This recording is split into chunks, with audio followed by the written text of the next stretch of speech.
have you go up against Kelly. So let me get Kelly on the line, too. Hey, Kelly, are you there? I am. All right, Kelly, you ready to do some screaming this morning? All right. All right, so let's start with Justin. Justin, give me your best cresting over the top of a roller coaster and ready to head down the hill scream. Ready? Go.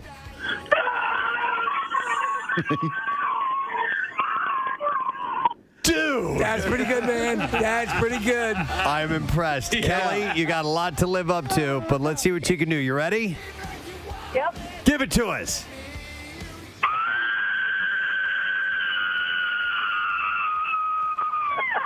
Wow. Two formidable competitors. Of course. That's tough. They give us a really tough decision here. And by the way, did you notice it was from Justin to Kelly? Oh, yeah! That's right! My favorite movie! Yeah. Steve's favorite movie. Okay, let's go around the room. I'll vote first. Kelly, you got great pipes, you got great lungs, but Justin's seemed like it had a little extra for me, so I'm voting on Justin. I'm going Justin. All right. I'm going Kelly. Going Kelly? Nick? I'm also going Kelly. Oh, no! Let's get Connor. Connor, get on this microphone over here. Marissa's microphone. Wow. So is it gonna be Justin or Kelly? What do you think? Is it gonna be Justin or Kelly, Connor? We both say Kelly. Justin, great try. Awesome, Justin. Sorry, but you've been beaten. We got to let you go, buddy. And Kelly, congratulations. We have some tickets for you to go to Six Flags Great Adventure, and you can experience the Jersey Devil Coaster. Congratulations. Awesome. Finally, my screaming pays off. Yes. Hang on. We'll get your information. Don't forget it's the world's tallest, fastest, and longest single-rail coaster in the world, and it gets speeds up to 58 miles per hour. 3 wicked inversions. You can test your courage as you dare to take the ride with the devil. It looks awesome. I think, listen, they both did a fantastic job. For me, Kelly had a real horror movie scream, and that really won it over for me. There was a warble in Justin's voice that I really dug. Yeah. So, all right, so here's what we're going to do. We're going to ask a stupid question this morning. We're going to give away a Blu-ray combo pack of The Walking Dead Season 10.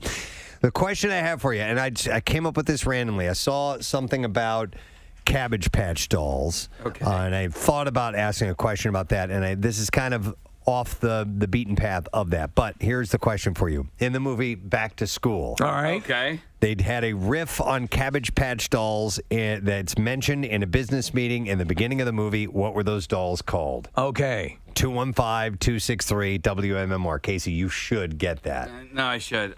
All right, so in Back to School, the movie Back to School, Rodney Dangerfield, a riff on Cabbage Patch Dolls is mentioned in a business meeting. What were those dolls called? 215-263. They're abandoned. WMMR. All right, so I'm going to go through birthdays. Wednesday, July 21st. We'll start with this one. Josh Hartnett, the actor. We met him. Pearl Harbor, Black Hawk Down. Yeah, we met him at the Pearl Harbor premiere in Hawaii at Pearl Harbor. And he was a really nice guy. And he turns 43 years old today. Then we have Allie Landry, the model. You remember her from the Jersey. Doritos commercials? Yeah, I was going to ask if she's local. I forgot. Definitely from Jersey, and she used to do those commercials too for the like the equivalent of like Axe body spray or something like that. Okay. I know Allie Larder's from Jersey. Allie Landry's from Jersey? You know what? You're right, Case. It's Allie Larder. Okay. Yeah. Allie Landry was the Doritos commercial gal. She does that, the split and it's the cleaners, the coin-operated cleaners. That's the commercial. Okay. She's 48 today. John Lovitz is 64. We love having John Lovitz in the studio. Very quirky. League of Their Own, obviously Saturday Night Live, with a wedding singer. Yeah. His brief cameo in Little Nicky is hilarious in the beginning when he's a pervert sitting up in a tree. It's the best. It's one of my favorite roles of his. It's just very, very short, and he is hilarious. 5 minutes. He is 64 today. The great Cat Stevens, now known as Yusuf Islam.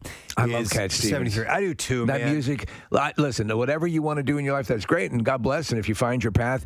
But I think the good he did with that music is so inspirational and so wonderful, and I think provided so much comfort. And look, Guardians of the Galaxy 2 uses one of his songs so brilliantly. That's Father and Son. Father and Son, just phenomenal. I think he's embraced it, Steve. I think he's sort of come around. I hope so. You recognize he's back. Yeah. He still performs big time. Good. Yeah, he didn't give that up for good. So he's He's still out there doing his thing, so but just a fantastic musician. 73 today. Gary Trudeau, the Doonesbury cartoonist, creator. Married to Jane Pauley, right? 73. I think they're still together. Yep. Justin Bartha, the actor from the National Treasure movies and the Hangover movies. Yeah, he was in our studio when we had puppies pooping in a box. That's right. He was here for that? Yeah, we had like 4 actors from whatever movie It he was in. it was a Fox TV show. Okay. I think. Yeah. And we had the Puppy Bowl. Was that what was Puppy going on? Pooper Bowl. So he turns 43 today. Yeah. Rory Culkin, one of the Culkin brothers. So you have Macaulay and is it Kieran Culkin? Kieran, yeah. So Rory, who was in Signs and Scream 4, is 32 years old today. Casey, it's Juno Temple's birthday. Oh, good. Casey loves Juno Temple. I do? From Ted Lasso? That's her name? Yeah. Okay. Keely? Yeah. Oh, yeah, I do love her. I do. I like the little snaggletooth, all of it, man. I just didn't realize what her name. Was she in? She was in a lot of things. She was in Black Mass. She was in Black she Mass. Black Mass. Small role in Black Mass. And was she in? Who's the actress in that Staten Island? The King of Staten Island. It's not her. It's not her. Because she's British as well. I was wondering. She was in Vinyl, that TV show Vinyl. Yeah, she's good. She's really good. She's great in the series. Atonement and Three Musketeers. Yeah, she's great on Ted Lasso. You're not sure if you're going to like her character or not, and you end up loving her. Oh, yeah. It's funny. You kind of love all the characters. Yeah, all the characters. Yeah, every character. Even the a-holes. Right. Yeah. So she's 32. A friend of ours, Eric Basilian. Hey! How old is Eric today? He is 67? 67. Yeah, wow. A young 67. Yes, he is. I think probably his career pinnacle would have been performing What If God Was One of Us. Probably. Yeah. At the Was it the Possum Bowl? At the Possum Bowl here in the studio. Puppy Pooper Bowl, Possum Bowl. Yeah, a lot of those being recognized on the birthdays today. And then, Nick, go back on the Wikipedia page, one click, if you would, to the birthdays, because I think I saw one. It's Taco's birthday. Taco! Putting on the Ritz. Putting on the Ritz. Okay. Yeah. Putting on the Ritz. Taco, Indonesian-born Dutch singer and entertainer. Do you know what? Surprisingly, his double live concept album, Preston, is excellent. Wow. There was a very fast line in The Simpsons one time where they were at some performance, some event. And it might have been Troy McClure who said, and thank you to Taco for his tribute to Falco, which I thought was fantastic. So Taco is 65 years old today. And one last birthday. I'm fairly certain he's listening right now, but my best friend, it's my dog Reggie's birthday. I love you, buddy. Let me ask you. Yes, buddy. Does your other dog get jealous of this I don't care. attention You know what, man? you lavish? That dog pees on things, and Reggie doesn't pee on anything. So, Wow, man. Somebody goes slightly south and you turn on. You're not supposed to have a favorite. Yeah. no, that's your children. You can have a favorite dog, and Reggie's my favorite dog. Fozzie's cool and all. Well, maybe he's reacting to the obvious attention you're giving one dog. Yeah. Okay. Maybe if Fozzie was like a regular You know dog. what? Why don't you spend a long weekend with Fozzie, take him on vacation, go to the Great Wolf Lodge. Yes, you guys will bond there, trust me. All right, let's see if we can get an answer to the stupid question. And back to school, riff on Cabbage Patch dolls is mentioned in a business meeting. What are those dolls called? And I am going to go to Todd, see if he knows the answer. Hey, Todd, how you doing, buddy? Good. How are you guys? Excellent. What are the dolls called? Melon Patch Kids. Yes. And they're not orphans, they're abandoned. Todd, hang on the line. We're going to give you a Blu-ray combo pack of The Walking Dead. Season 10, 6 bonus episodes, including the backstory. Here's Negan. This season brings the group closer to war with the Whisperers and the brutal leader Alpha. You can own it now on digital, Blu-ray, and DVD, and that's from Lionsgate. Quick question. Was the Cabbage Patch Kids conceit that they were orphans? Yes. Huh. I don't remember that. Yep. Yeah, because you would adopt them. Correct. You wouldn't abduct them. No, but you would adopt them, and that was what was unique about them. All It right. made them a little more endearing. I got you. Convicted rapist Harvey Weinstein flew to California Tuesday to face additional sex charges there.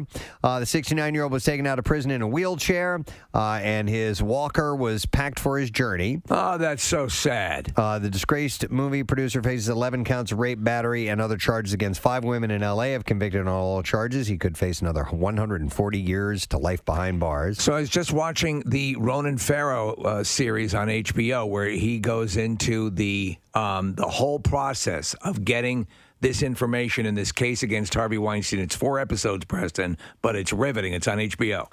His legal team has repeatedly argued that his health is too frail to withstand travel, but the judge ultimately blocked that move to stop extradition. You remember when Cosby got out of jail? Remember he was hobbling along and blind? Yep. And he started doing parkour the second he was released? That's what they do, man. Yeah, knock it off. All right, listen to this. Flipper flop star Tarek El Moussa had flipped his lid on co-star and ex-wife Christina Hack. He flipped his lid? According to a report in TMZ, sources tell the publication that he exploded on the set of their HGTV series, losing his chill when she signaled that she was ready to resume filming. His tirade reportedly included a comparison between Hack and his fiancée, Heather Ray Young, whom he dubbed hotter and richer. Oh, man. Really? He added, That's a class act right there. He added that he made Hack and dubbed her a washed-up loser. And he also yelled, "Look at me, look at me, look at me. It's called winning. The world knows you're crazy." Duh. The admission comes on the heels of her revelation that she once smoked toad venom. Hack has That's been what set him off? this is just on the heels of that revelation. So Hack has been making a lot of headlines lately for her new post-toad smoking relationship with Joshua Hall and her divorce from Ant Enstead, who has moved on with Renee Zellweger. Yeah, that's right. El Moussa and Hack were married from 2009 to 2018. So did you watch any of those shows, Case? Yeah, this one I didn't care for. Yeah. That much. I don't think. I watch it every now and then. She's stunning. Stunningly beautiful, and that's the main reason that I will even give it a little bit of time. But I looked up this gal, Heather Ray Young. She is beautiful. Yeah. She's stunningly gorgeous as well. But I don't know. I think Christina's she's got a little something there. Let her know that. She might need that with all the with all put-downs this she's been getting recently. going on in her life. She's a washed-up loser, according to him. Was she? All right. So DMT is what she smoked. I don't know. It says toad venom. Isn't that what DMT is? I don't know. Okay. I long ago gave up smoking animals. Bufotenine, Casey? Is that what is it? Bufotenine and then 5-MeO-DMT. I guess that's what you're referring Isn't to? that a boy band? Yeah, they followed O-Town. 5-DMT? Yep. Yeah. We're 5-DMT. What? All right, so anyhow, that's going on. Khloe Kardashian and Tristan Thompson are still on the same page when it comes to their daughter, True. That's beautiful. Despite parting ways last month, the pair were seen arriving at a dance studio in California on Tuesday. They split and parted ways multiple times, reportedly due to Thompson's infidelity. Meanwhile, Khloe is also opening up about how she discusses race with her biracial child. She told the Role Model podcast, "I know some people get uncomfortable with talking to their kids about race, or they think, oh, we live in a bubble. We never have to address that my child is black. I mean, of course you do," she said. "You're only setting them up, I think, for failure if you don't talk about race, and probably the thing that they're going to endure once they're in, quote, the real world." She said that her sisters Kim and Kylie are also having the same issues with their biracial kids. She said, "The beauty of having some of my sisters in the same situations that we get to have those conversations together." Does her own daughter ever ask her who she is because her face changes so much? Maybe. She said, Who are you? Always be learning and trying to do the best I can do as being her mom, but I'm obviously not a woman of color, she acknowledged. Listen to this. A bipartisan pair of lawmakers introduced a bill on Tuesday that aims to make it easier for people under conservatorship, like Britney Spears, to ask a judge to replace their conservator, the person who is legally charged with making decisions for them. This is pretty interesting, all of this. I found out some additional stuff about the Britney Spears conservatorship. The bill's official name is the Freedom and Right to Emancipate from Exploitation Act, but Representatives Charlie Crist and Nancy Mace, who introduced the legislation, have nicknamed it the Free Britney Act in a reflection of the growing public outrage over the singer's situation. The pair of lawmakers agreed one word to describe Spears' conservatorship, and that is nightmare. If passed, the legislation could help Spears wriggle out of the legal arrangement that has put strict limits on her personal freedoms for 13 years, would allow anyone with a conservatorship to request their private conservator to be replaced with a public conservator without needing to prove any misconduct had taken place. It would also assign independent caseworkers to monitor conservatorships for signs of abuse and provide more transparency around the arrangements. So it's my understanding that Britney Spears asked for relief from her financial conservatorship.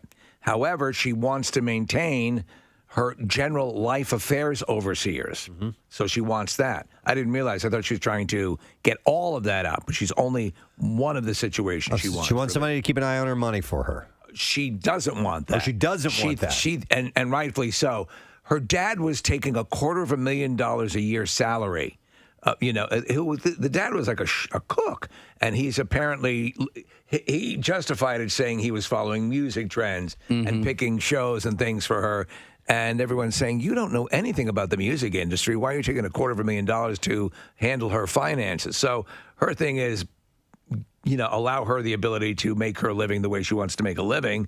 But she also wants someone to sort of oversee her daily affairs. So I thought she was looking to junk the whole thing. Okay, so she wants the say over her money. Yeah. She wants complete say over that. Right. But she wants someone to sort of oversee her in her personal life, which seemed weird. Right. That's odd because okay. Well, that's an assistant. Is that not just like a personal assistant? To me, it's kind of like an assistant. Yeah. So, but to me, I thought the thing you would want is you kind of jettison the whole thing, right? Because you want to live your life unfettered.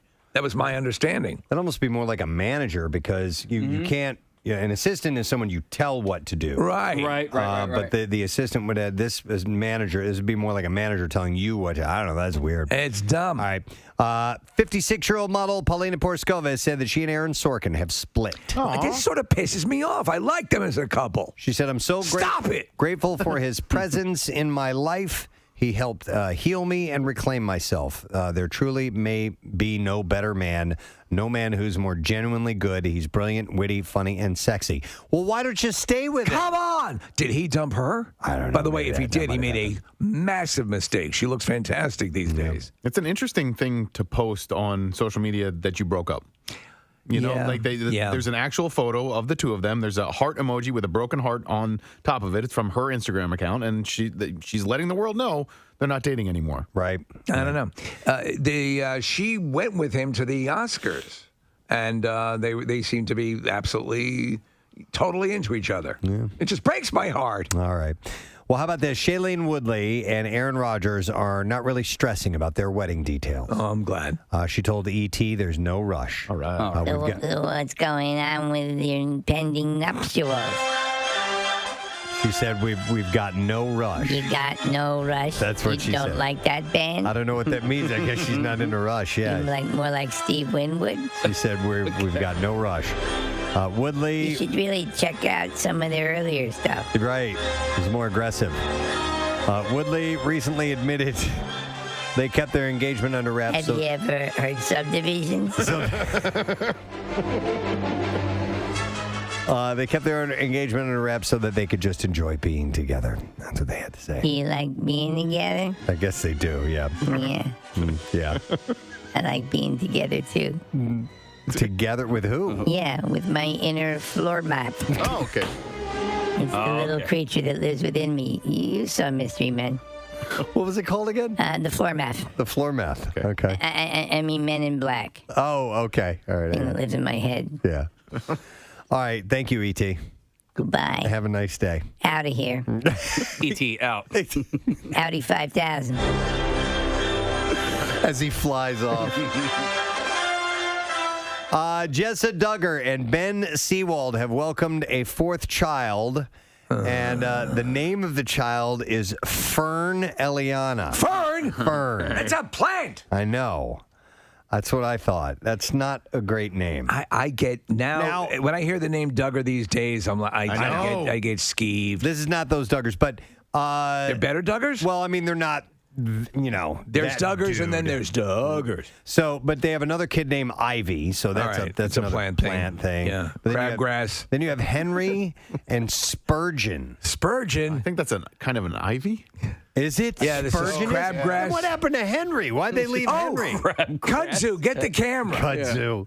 Oh my God. That's a good question. I don't know. I don't know. Spurgeon. Their kids. Here they go. Their Yeah. kids are 2, 4, 5, and then this newborn. Just slow down, gang. We're just stop. There's stop. 8 billion people on the planet. There's a lot. condom. Listen. So how's the there's a whole creepy story. Who's the one? Who are the ones? Who's the guy who's involved with the touching of the family members and all that stuff? Yeah, that's which Duggar is that? I forgot which Duggar. Of the I don't 2,000 remember. Duggars. So this is Jessa Duggar. So Not Jinger Duggar. Not Jinger. Not Jinger. Josh? Josh. Josh Duggar. Maybe. God Almighty. So now you got Fern, Spurgeon, Henry, and Ivy. Jeez. I guess Spurgeon you'd call Spur, right? Would be the guess. nickname. Or Jizz. Spurgeon. Yeah, so Josh, Steve, was arrested in April for child porn charges. There you go. So, and there you go. Yeah, U.S. Marshals arrested him. So there's That's a lot chilling. a lot of problems within that family. All right, what else I have here for you? Citing upticks in COVID-19 infections, Megan Fox opted to sit out the premiere of Midnight in the Switchgrass. The 34-year-old canceled hours before the L.A. premiere due to recent California mask mandate and rise of COVID cases. Megan Fox will no longer be attending the premiere tonight, the representative said. Co-stars Bruce Willis and Machine Gun Kelly were also absent from that. So Bruce Willis lately has been in about 3,500 movies. Yeah, And none of them. and none of them are all that good. And I wonder if he's just doing the money grab because Bruce Willis still has cred. Yep. But you turn around, Preston, and every third-tier movie on Amazon and Netflix is Bruce Willis is in it. I think he's just grabbing the money. By the way, the Megan Fox thing, she's in this movie till Death Do Us Part or something like that, where she ends up handcuffed to her dead husband, trying to get out of a house where there are people coming to kill her. Wow. It actually looks pretty good. Sounds interesting. All right. How about this story? Jason Momoa and professional climber Chris Sharma, their rock climbing competition series, The Climb, has been ordered by HBO Max. Interesting. Yeah.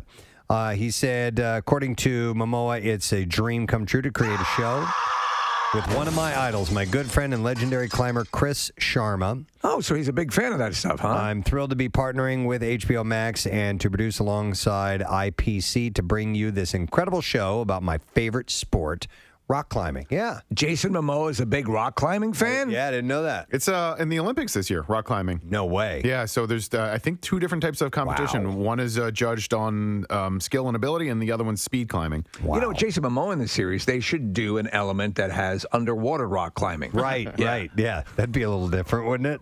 It'd be quicker. No, they should have gotten, I'm sure this guy's a star, Chris Sharma, in that world, but they should have grabbed that guy from Free Solo. Alex. Yeah. Arnold, yeah. I wouldn't be surprised if they asked him. Yeah. Kevin Smith, he's going to be on our show next week, Case? Tomorrow. Clerks 3 has been acquired for release by Lionsgate, so I'm sure we'll talk to him about that. The second sequel to his indie comedy classic will begin filming next month. He has a Comic-Con panel as well this year, Preston. Lionsgate took worldwide rights to Clerks 3, and the film that Smith wrote will direct is in pre-production right now in New Jersey. So they are getting it together, and the complete Clerks cast will be there, including Jeff Anderson as Randall, Brian O'Halloran as Dante, Jason Mewes as Jay, Kevin Smith as Silent Bob, Rosario Dawson as Becky will return for the third film. And his animated series that he's behind, the Transformers, the He-Man, Masters of the Universe, yes, is getting great reviews. Really? Yeah, like he really sunk his all into it. Nice. So we'll ask him more about that tomorrow. I've got a full story here, but we'll chat with him about that. Yeah. Let's see here, Steve. And also, since on the heels of that, you mentioned Comic-Con. Yes. We are hosting a panel. We had moderated a panel with Zack Snyder and other people from the film Army of the Dead. Yes. And when is that? What is the date on that case? Does anybody know offhand? All right, so it's the Sunday of the Comic-Con, so the 26th, maybe? 25th. 25th. Okay, Yeah, so there's a link on PrestonandSteve.com. That's this weekend. Yeah, and That's so cool. Case it says here, and I think Marissa posted this, but Sunday the 25th at 5 p.m. Yep, that is correct. So there's a big promo that Netflix put together, touting all of their stuff that's going on at Comic-Con, and we're in it. Oh, nice. Yeah. That's So cool. we interviewed several people, including Zack Snyder's wife, Deborah, Wesley Collar, who's a producer, Matthias Schweighofer, who was Dieter. In Army of the Dead. In Army of the Dead. Wasn't his character's name Dieter? Dieter, yeah. Yeah, he's it the was excellent. He's a safecracker. Yeah. Awesome. And Natalie Emmanuel, who is from Game of Thrones, and she's also in Army of Thieves, which is the prequel to this movie, to Army of the Dead. And so it was really cool that we got a chance to sit down and we chatted with them for like an hour, hour and a half, something like that. Yeah, Matthias had a great time. directed it. Yes, correct. Yeah. So that is going to be on Sunday. If you'd like to check that out, we have the information right there on PrestonandSteve.com. One last thing. John Wick Chapter 3 Parabellum took us on an incredible journey around the world. Our favorite Baba Yaga. Parabellum provided us with some further insight into the assassin world and some upcoming John Wick installments. We'll dive deeper still into this world and its history. In addition to the upcoming John Wick 4 and 5, we also have The Continental. Once described as a series, The Continental is now a trilogy of feature-length episodes set in the John Wick universe, specifically 40 years before the events of the movies, focusing on the notorious Continental Institution. And a young Winston, right? So there's a little bit of information more coming out about that. Albert Hughes will direct the first two installments of the trilogy. He's best known for Menace to Society, Dead Presidents, and The Book of Eli. Meanwhile, John Wick director Chad Stahelski, I guess how you say him, and screenwriter Derek Kolstad will executive produce. The trilogy ultimately will air on Starz. All right. Given that the miniseries takes place 40 years before John Wick, we can expect that the character won't make an appearance. Instead, it will focus, as Steve was saying, on Ian McShane's Winston character circa the 1970s. Oh. Are you up to speed on the John Wick? Have you seen Parabellum? No. So they build, honestly, I love this world that they've built. They started with the original John Wick, and you found out about the Continental. In the second one, it went a little bit deeper, and by the third one, you have this ecumenical sort of collection of people that are involved in this world. And I love where they're going with it, Case. No, me too. Yeah. Like they created this universe, and then I feel like now people are kind of copying what they're seeing in this universe. Did you see Gunpowder Milkshake yet? No, but I hear it's very similar. It's cute, Yeah. and yeah, it is. They have this diner that's like the Continental. You're not allowed to bring guns into the diner. You're not allowed to bring guns over here. So they're ripping it off a bit. Yeah, totally. Yeah. I liked it. I like John Wick in the second one, but it started getting a little I hear silly, that. far-fetched. No, but I hear get that. why Yeah, it's yeah. really cool and fun. But like the Fast and Furious, it's like you just got to let it go, man, and enjoy it. You know what I mean? Exactly. Yeah. What I love about from the second film to the third one, Preston, is that the Parabellum picks up literally seconds after the second film ends. Keep the ride going. Keep it going. I love it. All right, so let's do clips. How about that? Apple TV's original series Ted Lasso was an unexpected smashing success in 2020, and the show is returning for an exciting second season. In this clip, Jason Sudeikis explains the enjoyment of playing his evil alter ego, led Tasso. Here we go. It was a fun day of shooting, and it's funny to watch further scenes or like early scenes in that episode, which were clearly shot after doing it. Because my voice is a little bit, more hoarse. I'm like, what's going on with me there? I must have had a cold that day. It's like, no. I spend 8 hours a day shouting and screaming and just bellowing at the top of my lungs. Yeah! Ted Lasso will be streaming on Apple TV this Friday. Nice. Yay. All right, next clip. Old. is an M. Night Shyamalan thriller that follows a family on an isolated beach where they begin to age rapidly out of nowhere. Can't wait to see this. In this clip, Alex Wolff describes how he landed a role with one of Hollywood's most reputable filmmakers. Night sees a youthful, both exuberance and excitement in me, and also maybe a temperamental, emotional side of me that is very reminiscent of someone who is 6. So I took it both as the highest compliment to have been cast and the biggest insult. Old will be in theaters this Friday, by the way. Oh. And there you go. What? We have a screening. Oh, yeah, we have a screening tonight. Let's give away some of those passes. We'll take callers 14, 15, 16 at 215-263 WMMR, and it is at 7 o'clock tonight at the AMC Fashion District, and then it will be in theaters on July 23rd on Friday. It's rated PG-13. Quick question about old dude. So, okay, so this beach, people age at an accelerated rate. Mm-hmm. So, like you see in the coming attractions there, the woman's 10-year-old son wanders off and comes back, and he's an older person. So, is it like a Hulk situation where you're going out of your clothes, or? It's a good question. Yeah, you might bust right out of your clothes. That's right. We'll find out, though. Callers 14, 15, 16. Get on board, and we will set you up. We'll take a break, come back in a moment. Don't forget, we're giving away these tickets to a great adventure all morning long. You got to scream for your tickets. We had 2 incredible competitors. Yes, it's for the new Jersey Devil coaster, so we'll get to that in a little while. I'll tell you when to call in. Stay with us. We'll be back in a moment. Preston and Steve on 93.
The Jersey Devil is the name of the new coaster at Six Flags Great Adventure. It's their 13th coaster. Man, do they have great roller coasters there. This one in particular, Preston, I was watching the commercials for it, and I'm definitely going to go do it in a week or two. You're alone. It's not like you're side by side with somebody else. It is a single file. Right. Yeah. And that's pretty cool. Nice. All right, so let's get 2 callers, and we are going to get, it's going to be man and woman once again, which we did last time. So, Natalie, are you there? Yeah. All right, Natalie, you ready to get some screaming going here? Yep. All right, we're going to have you try in just a moment because we're going to match you up against Matt. Let me get him on the line. Matt, good morning, sir. Good morning. All right, Matt, you ready to give a shot? Yes, sir. All right, ladies first. We're going to try this out now. So, Natalie, as big and as loud and as long as you want to go, give us your best roller coaster scream. Go for it. Okay. All right, there we go. Yeah. Natalie. I like it. All right, Matt, you know what you got to beat. So, when you're ready, fire it up. Let's hear it. Oh, my God. Holy crap.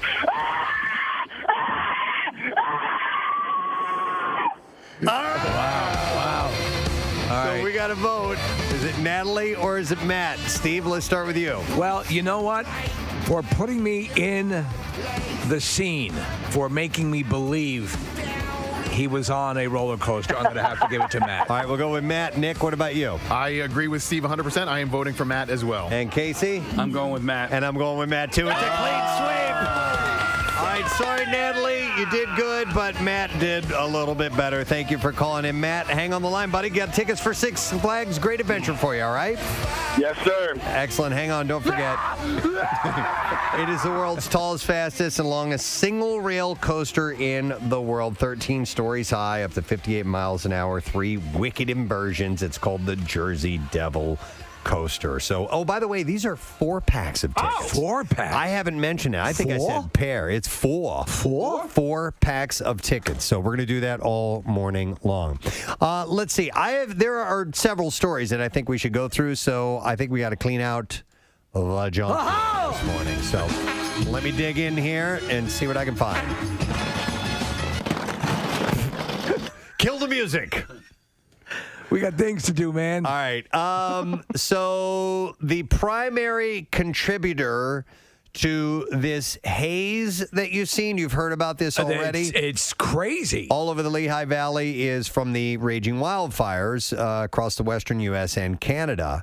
And the smoke from those fires is rising into the jet stream. It's traveling all the way to the East Coast, and then it's settling towards the surface. And so that's why we had this really odd look in the sky, especially in the latter part of the day, I think. Yes. I read something yesterday, and correct me if I'm wrong, but that the haze that we're experiencing is from one specific fire in Canada. Okay. That some of the other ones weren't contributing to what we were seeing. I don't know if that's accurate or not, but I read that yesterday. I think that's probably likely because this haze seems a lot more friendly. It does seem Canadian in nature. Very congenial. Right.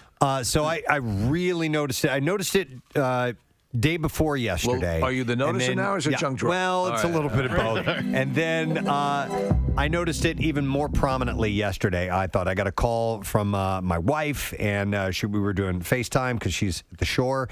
And in the background was the sun, and it was so clearly more of a copperish orange type of color. And so we have these blinds in our windows at home, and they're white blinds, and they normally reflect a really bright white light when the sun comes through there. But they all looked orange yesterday. That is pretty wild. Yeah. Yes, so you do notice that. Big time. After there have been volcanic eruptions around, in different places of the planet, we'll sometimes get the residual sunsets and sunrises because of that. But so seeing a hazy sky in the summer is not ridiculous. But I see a clear difference in this haze. Yeah. Definitely, Steve. It's almost kind of like when there's an eclipse. Yes. And you're like, it looks weird outside, and the maybe, shadows. Maybe you forgot that there was an eclipse or something like that. Double rainbow. Oh my God. And it looks weird, and it was that way yesterday. I found it simultaneously beautiful in some regards and erotic, a little unsettling too. Yeah, just because it was odd. Did you ever see the movie Night of the Comet? Yes. Oh my Remember God. that? The sky has that sort of hazy tinted orange thing, and that's like a dystopian story. We don't want that. Okay, so wait, is Is the whole country experiencing this, or is it except for Delaware? No, I think it's because it's up in the jet stream and that kind of travels, from west to east in the northern part. Well, it depends on the pattern of it, but I don't think it's everywhere. Okay. And I think we're getting it mainly in our area. To sufficiently answer your question. Further south, no. Yes and no. Yes and no. That goes both ways. In case you were wondering. So the apparently it's causing some unhealthy air quality. Yeah. For some people, if you're susceptible to things like that. Do you know someone who's like got what is it, COPD or what? Yeah, my uncle has COPD. They've got to watch has this. COPD. Yeah. So this is just from smoking all their lives. It messed that up. So yeah, Casey, it looks like mainly the northern part of the U.S. is getting this. Okay.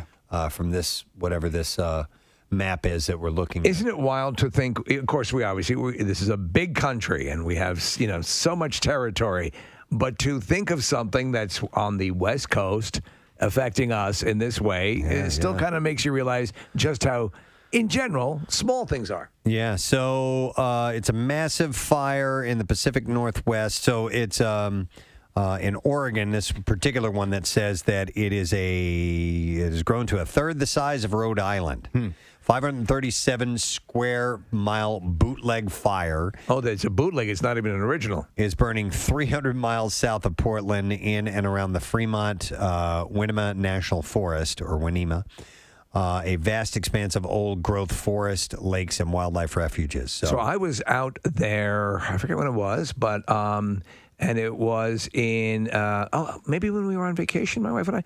And anyway, they had a large fire, and we were passing down Route 1, the Pacific Coast Highway, and there were issues. I mean, it wasn't like one of the super huge ones, but it's wild. I mean, there's just, you look at the territory and the turf and the plants in that area, they're just begging to go up in flames. Yeah, I've never seen a wildfire in person, but in the early 90s, I went to Yellowstone and was driving down to Jackson Hole, and I went through a large portion of that had burned.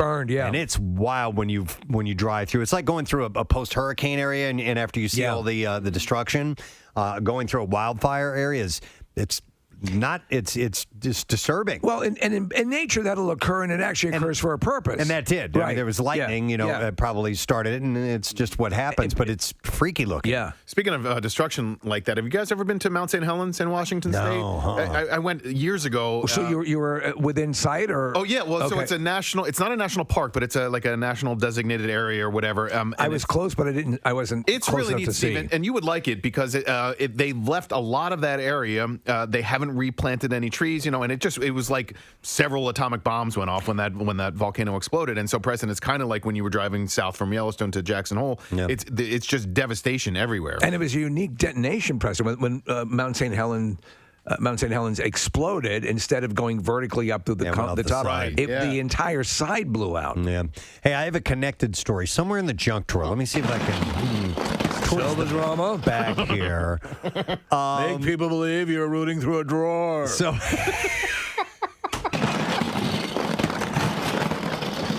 By the way, we need to find another effect that is rummaging through a drawer, so we have an alternate one to go to, but we'll worry about that later. I hope Kathy gets in trouble in her meeting today. Right? Yeah, me too. Kathy, where are you? Yeah, she's not here, but I just wanted to tell you I'm mad at you. Bill will call her and give her a reason that she disturbed the meeting. So, a couple whose gender reveal ceremony sparked a Southern California wildfire that killed a firefighter last year were actually charged with involuntary manslaughter. Refugio Manuel Jimenez and Angela Renee Jimenez pleaded not guilty to charges involving the El Dorado fire. It included one felony count of involuntary manslaughter along with the other felony and misdemeanor counts related to the fire. This erupted on September 5th when the couple and their young children staged a baby gender reveal at El Dorado Ranch Park at the foot of the San Bernardino Mountains. A smoke-generating pyrotechnic device was set off in a field and it quickly ignited dry grass. On a scorching day, the couple frantically tried to use bottled water to douse the flames and called 911, and strong winds stoked the fire as it ran through the wilderness on National Forest land. It was extremely dry conditions, heat waves, and made the wildfires harder to fight. I'm very aware of that sort of stuff especially if you go hiking with any regularity and you start to see the underbrush and all that stuff start to accumulate and basically potential kindling for a fire. And a lot of times, usually, Preston, anytime I've been out in California, they'll post warnings. Oh, yeah. You see them all over the place. Like they do that along the Pine Barrens, don't they, as well? Mm-hmm. Yeah, because there's been a few wildfires. There was one last year that was bad, and it's huge. They just smolder for a long time. You've got to realize and obviously these people did not, how quick. Well, you did. You set a field on fire, Preston, right? Yeah. How quickly it can get away from you. Oh, my God. Yeah. It was terrifying. So back in September, flames overran a remote area where firefighters were cutting fire breaks, and it killed Charles Morton, who was the leader of the elite Big Bear interagency hotshot squad. So that's what they do. They go in and fight these fires. Morton had worked as a firefighter for 18 years. The blaze injured 13 other people, forced the evacuations of hundreds of residents in small communities. It destroyed 5 homes, 15 other buildings, blackened nearly 36 square miles of land. And they eventually contained it on November 16th. But these guys are facing involuntary manslaughter. What was the name of that elite squad you were talking about, Preston? It was called the Big Bear Interagency Hotshot Squad. Okay. James Brolin was in a movie, and I forget the name of it. I think it might have been about the origin of this squad. James or Josh? Josh Brolin. Okay. Yeah, James Brolin was one of the co-producers on a movie by the director of Mac and Me. Okay. That's another story. And Josh Brolin was Thanos. Yep. James Brolin was Pee Wee Herman. Right. But Josh Brolin was in this movie, and it was fascinating about what they do and how they fight these fires. Yeah, most definitely. So they're facing charges. All right, what else I got here? I have other charges about something else. Federal judge ruled that 21 people should receive a total of $3.46 million in restitution from Keith Raniere of the NXIVM cult for being victims of his racketeering, sex trafficking, and forced labor crimes. He appeared at the hearing by video feed from a federal facility in Arizona, where he is serving some of his 120-year sentence. He was convicted of charges including racketeering in 2019. This guy had basically the world by the balls. He had a whole bunch of people, including the heiress to the Seagram's fortune, involved. He was getting tons of money. And with all these guys, they overplay their hand, and this sub-cult within his cult is what did him in. Yep. So he was in a video conference or Zoom conference with the judge, and he had said that he had not yet seen the government submission for the restitution hearing, partly because of restrictions related to the documents, partly because he hired a new legal team, and he had said, I don't know who the victims are. I don't know what they are asking. He's accused of creating, within the self-help company NXIVM, a secret all-female group. We've talked about it many times, which is known as DOS, whose members served as slaves and masters. Unbeknownst to many of the women in the group, he was the leader of the group and often directed women to have sex with him or send him sexually explicit photos of themselves. He had them starving because he liked them thin. Some of the women were forced to be branded with his initials on their pelvic regions. It was a symbol that they didn't know had his initials in it. Eventually, they figured it out. So the judge, Nicholas Garofas, who presided over the trial, ordered during the tense restitution hearing Tuesday that Raniere return what they call collateral that is still controlled or had access to. So the collateral was these women in the group. They would have them admit things, even if they were lying about it, but admit it on tape of these terrible things they had done, and then he would hang on to that to keep them within the group, or he could blackmail them with that information. That was the whole purpose, and they knew up front it was stuff that he would use to blackmail them or extort them if they left the organization or talk to the press about the organization. He said at the hearing that he has never handled the collateral. The judge said there were more than 100 victims of Raniere and that had submitted claims seeking about $133 million, but he narrowed the scope of the restitution payments to 17 victims for a total of $3.46 million, which he ordered Raniere to pay immediately. And he also ordered the victims who were branded to receive about $2,500 for costs associated with removing their brands. How do you do that? He ordered many of the victims to receive restitution payments to cover the cost of past and future mental health services. I would imagine just with plastic surgery, reconstructive surgery. So it's wild, man. He has no remorse though for the whole thing. No remorse. He has no. He believes he's the victim in all this. Oh, really? Yeah. Okay. The victim who received the highest amount of restitution was the girl at the center of child pornography charges that Raniere was convicted of. A prosecutor said the girl was 15 when he began having a sexual relationship with her. So he's a bad guy, man. Very bad. All right, lighter fare in the junk drawer. I think I have some things in here that'll be a little lighter. Yeah, how about this? In an attempt to curb the obesity epidemic, scientists have created a weight loss device that uses magnets and locking bolts to clamp the teeth together. I saw this stupid thing. It's basically a chastity belt for your mouth. The Dental Slim Diet Control, created by researchers at the University of Otago in New Zealand, is fitted by a dental professional to the upper and lower back teeth. What kind of loony dental professional would do this? And it's a magnet. So it only lets the wearer open their mouths by about 2 millimeters, restricting them to a liquid diet, but without preventing speech or, more importantly, breathing. Hey, guys. When I was a kid, a family friend had their jaw wired shut for dietary reasons. Yeah, for that. Right. Wow. So they could only be on a liquid diet. They did it as kind of an extreme measure. So it's not uncommon to do something like this. This magnet apparatus, though, just looks dumb. Yeah. I'm wondering if anybody listening has known someone or has done it themselves, have had their mouths wired shut. For to dietary. keep you from eating, So to keep you from overeating or not. Feel free to call in and let us know. I don't know if anybody will or not. 215-263-WMMR. I'm curious. I mean, there are things like, what do they call the lap band and things of that nature? Yeah, that's they'll surgery. close it. That's reconstructed, or gastro bypass. Yeah. There's the band that you can do. There's a sleeve as well. I know a few people who have had that done. Yeah. And some There's have docking. success with it, and then some people end up becoming overweight again, because once you get some of those procedures done, you still have to eat properly. Yeah, it happened with Carney Wilson. Yeah. So she lost a tremendous amount of weight. She had the gastric bypass. And then, as you said, Preston, afterwards, after a while, her old habits came back. Yeah. And she managed to kind of, get it under control, but it was a shock to her. So the creators of this device call it non-invasive, even though it requires custom manufactured locking bolts clamped inside the mouth. You look like a robot.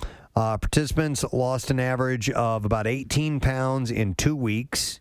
That's a lot, man. It is. Why not just a whole lot of weight? Put a huge vise on the top of your head and under your jaw that you can tighten. And they were motivated to continue with their weight loss journey, the experts claim. So when I was at my heaviest, which was about 270 pounds, right now I'm about 185, I went to a dietitian, and they recommended a liquid-only diet.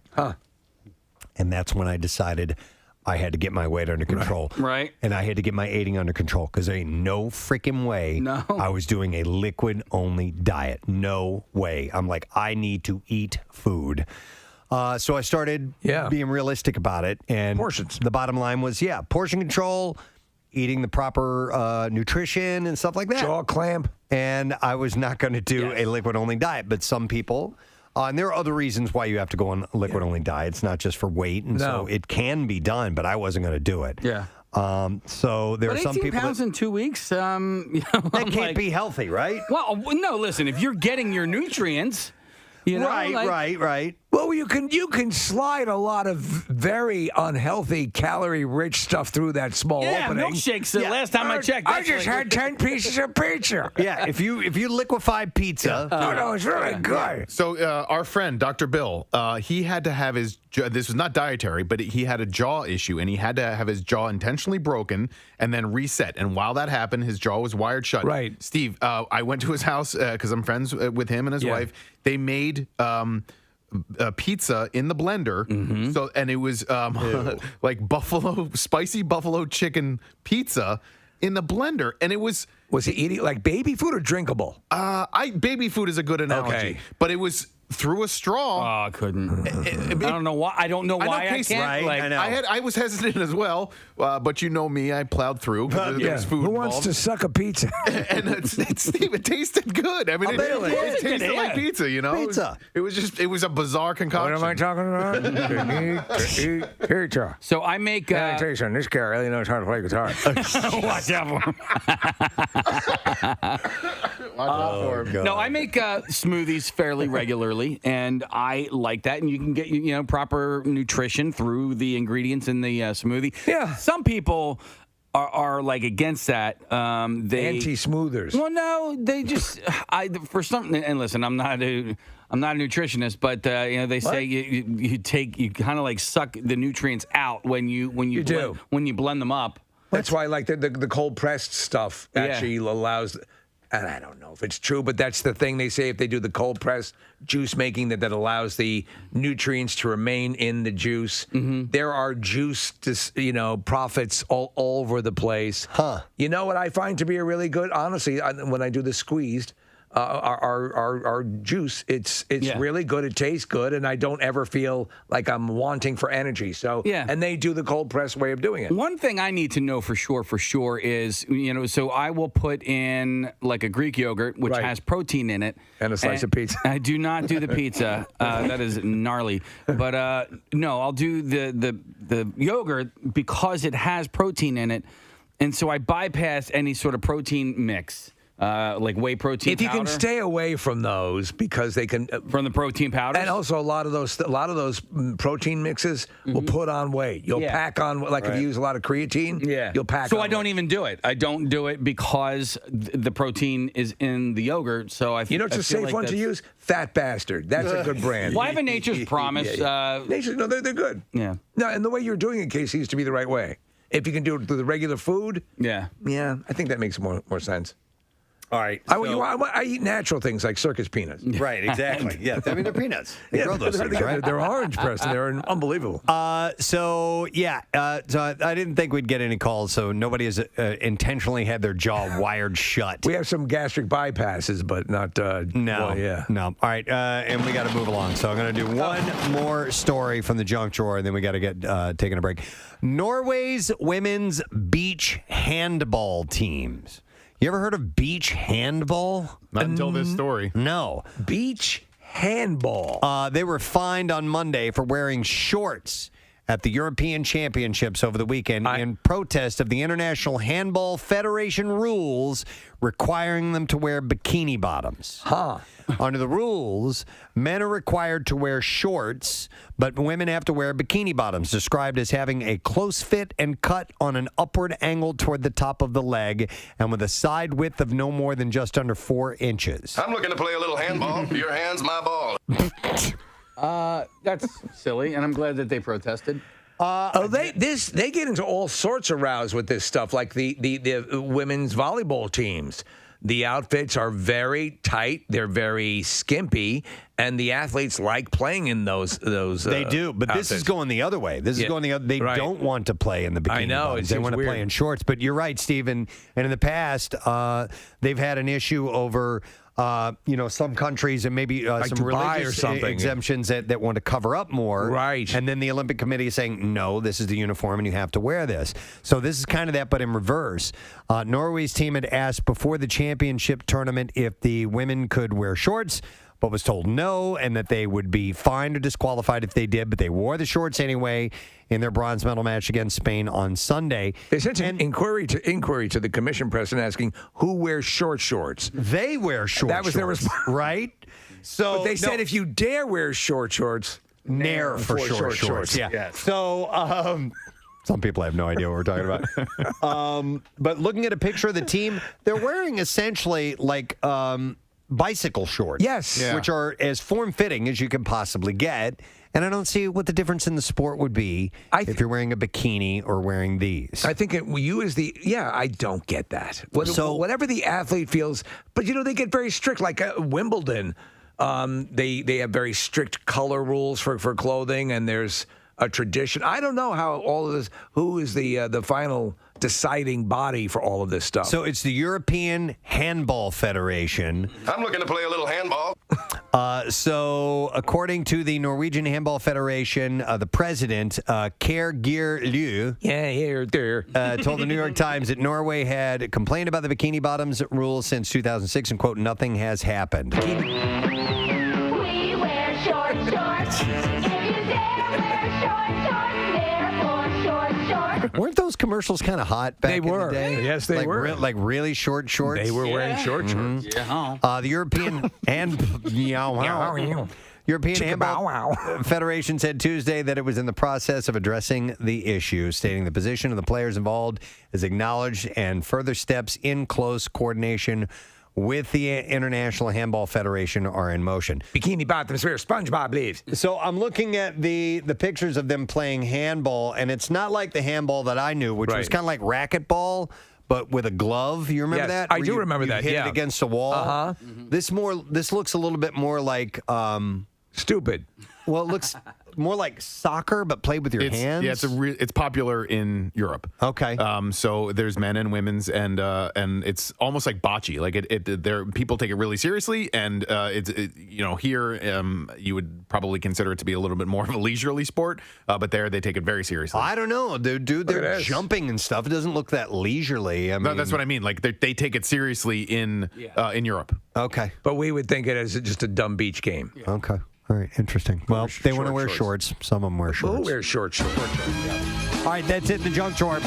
We need to take a break because we're going to go on Fox Squid Day this morning, and we will do that when we return, as well as some Bizarre File stories and your chance to win more 4-packs of tickets to Great Adventure. We're doing that all morning long.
Good morning. How you doing? Wonderful. Get your vocal cords and your lungs ready because you're going to be screaming in just a moment. You're going to be going up against Charlie. You there, Charlie? Yep. All right, Charlie, here's what we're going to do. Since Frank called in first, he is going to scream first. We'll let him go as long as he wants, and then you will go, and then we will judge, and somebody's going to get 4-pack of tickets. Think about you're on the coaster. You're on your way up to the initial drop, and then it goes, and here comes the scream. Frank, give us your best. Oh, my God. Don't hurt the children. Put down the knife. Don't hurt the children. Put down the knife? Yeah. All right, wow. fair enough. That's just a Interesting totally take. different roller coaster ride. By the way, he screamed like Intern Joe. Absolutely. A little bit there. Yeah. All right, Charlie, you got to go up against that. Let's hear what you got, my man. All right, let's get it.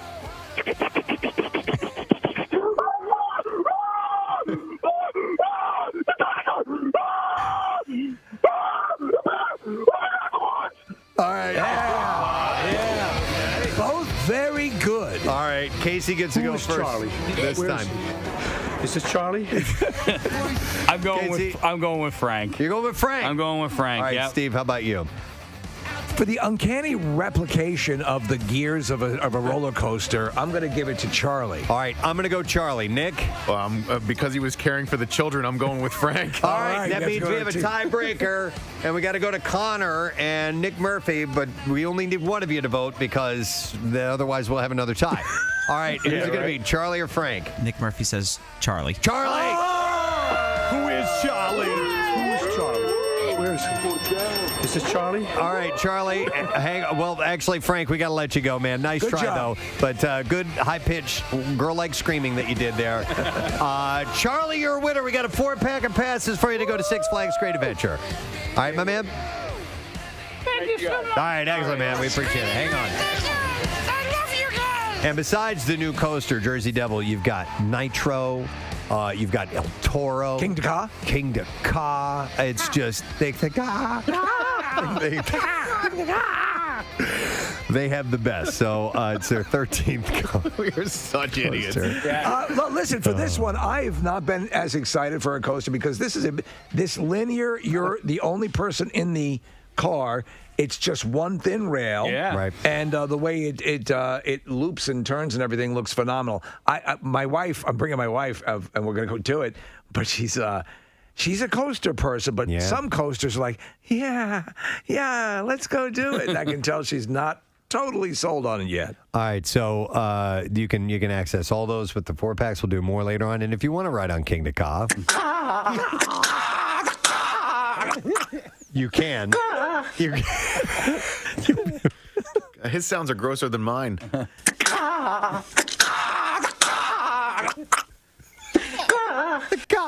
What is he? Is he trying to say the car? Cathcart Towers Hotel. Okay, that's it. Let's do the bizarre file. Here we go. WMMR presents Preston and Steve's Bizarre File. Brought to you this morning by Jersey Mike's. Take great satisfaction in getting that perfect meat slice. It's not for fun, it's for fresh, because slice to order makes a sub above. Let's start with this. A quick thing. This is wild. A quick thinking police officer made like MacGyver to save the life of a Harlem stabbing victim. Police officer Ronald Kennedy covered a gaping chest wound with a potato chip bag and some tape after a 29-year-old homeless man was knifed in the chest and collapsed outside of a bodega. It's amazing. Back on July 7th. He had said out loud, he yelled, "Go get me a bag of potato chips right now." He screamed at a bystander in a wild scene captured by an NYPD body camera and released by the department. I'm hungry. The bleeding... I can eat something. Yeah, a little peckish. I'm wondering why a potato chip bag in particular. I wonder if they're trained to use that in a pinch. It might be. I don't know. I know that they will use bugles for tracheotomies. The bleeding victim said weekly, "He caught me in my lung." And the cop said, I know, just relax. And he assured the man as he peered under his blood-stained shirt. And then a bystander rushed back outside with a $2 bag of Lay's potato chips. Kennedy ripped it open, dumped out the contents, called for someone to go back inside the bodega and find some tape. Soda! Kennedy and a pair of bystanders laid the victim on the ground, where the cop placed the bag on the wound and taped it up, easing the man's labored breathing. And he said it was the best that I could do with what I had. It's amazing. Emergency medical service workers, he told them that when they arrived and looked over his impromptu patch job. Before the victim left in an ambulance, the cop offered a parting wish of goodwill. He said, "Keep breathing, bro." According to the attending physician at Harlem Hospital, the actions of the police officer Ronald Kennedy saved the victim's life. Police said the victim was stabbed by another homeless man during an argument. He managed to stumble around the corner to the bodega where he collapsed, and witnesses called 911. A knife was found at the scene of the attack. His alleged attacker, 38-year-old Eric Rodriguez, was arrested and charged with attempted murder in the incident. So, amazing. Bag of potato chips did it. That's pretty cool, man. All that in a bag of chips. A man in Florida has been arrested after allegedly crashing a stolen car through an airport security gate and then running into the cockpit of a Coast Guard plane. Hamilton Moreno, age 36, was driving a vehicle that had been reportedly stolen earlier that evening in Tampa. Police say airport deputies followed Moreno as he sped away and crashed into a security gate. And then he stopped the car in a large hangar, ran into the cockpit of a parked C-120 aircraft. Wow. Peanut butter. Where police took him into custody. Moreno faces multiple charges and could even face federal charges, which are pending. I know there probably is none, but was there any reason for all that? I don't know. Okay. I'm guessing maybe not. Yeah, probably not. On Sunday, officers responded to several reports of a man who removed all of his clothing inside of a Latter-day Saints church in St. George. So hot in here. Police suspect they heard the suspect shouting in the background. The suspect, later identified as 40-year-old Jeremy David Miller, allegedly stripped off his underwear and, while completely nude, removed various items from the trunk of his Jeep, scattering them on the church lawn. Multiple witnesses at the church told officers that they were terrified that there was about to be a shooting at the church. Once inside, police said Miller allegedly slammed a child's car seat onto a table and knocked the sacrament tray and water on the ground. Police said there were around 100 people inside in the church, including children. When Miller arrived, he then drove off in his Jeep before officers arrived at the scene. And officers found Miller at his home. They took him into custody. We're laughing at this bit that Steve not told tragedy. us about. By the way, the link is up on PrestonandSteve.com if you want to see the skit and the reference to What's the show called? I Think You Should Leave. Okay. The bit is hilarious. 3 people were injured at a pigeon racing event in Robbins, California. Sheriff's officer This is the greatest day of my life. the sheriff's office said that a shooting and stabbing happened at a pigeon show, a pigeon racing event on July 10th. Deputies found out that a large event happened in the area, later determined to be a pigeon racing event, when 4 vehicles pulled up with multiple people who had handguns and swords.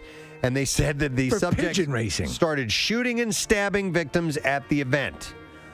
3 people were shot and stabbed during the event due to a dispute.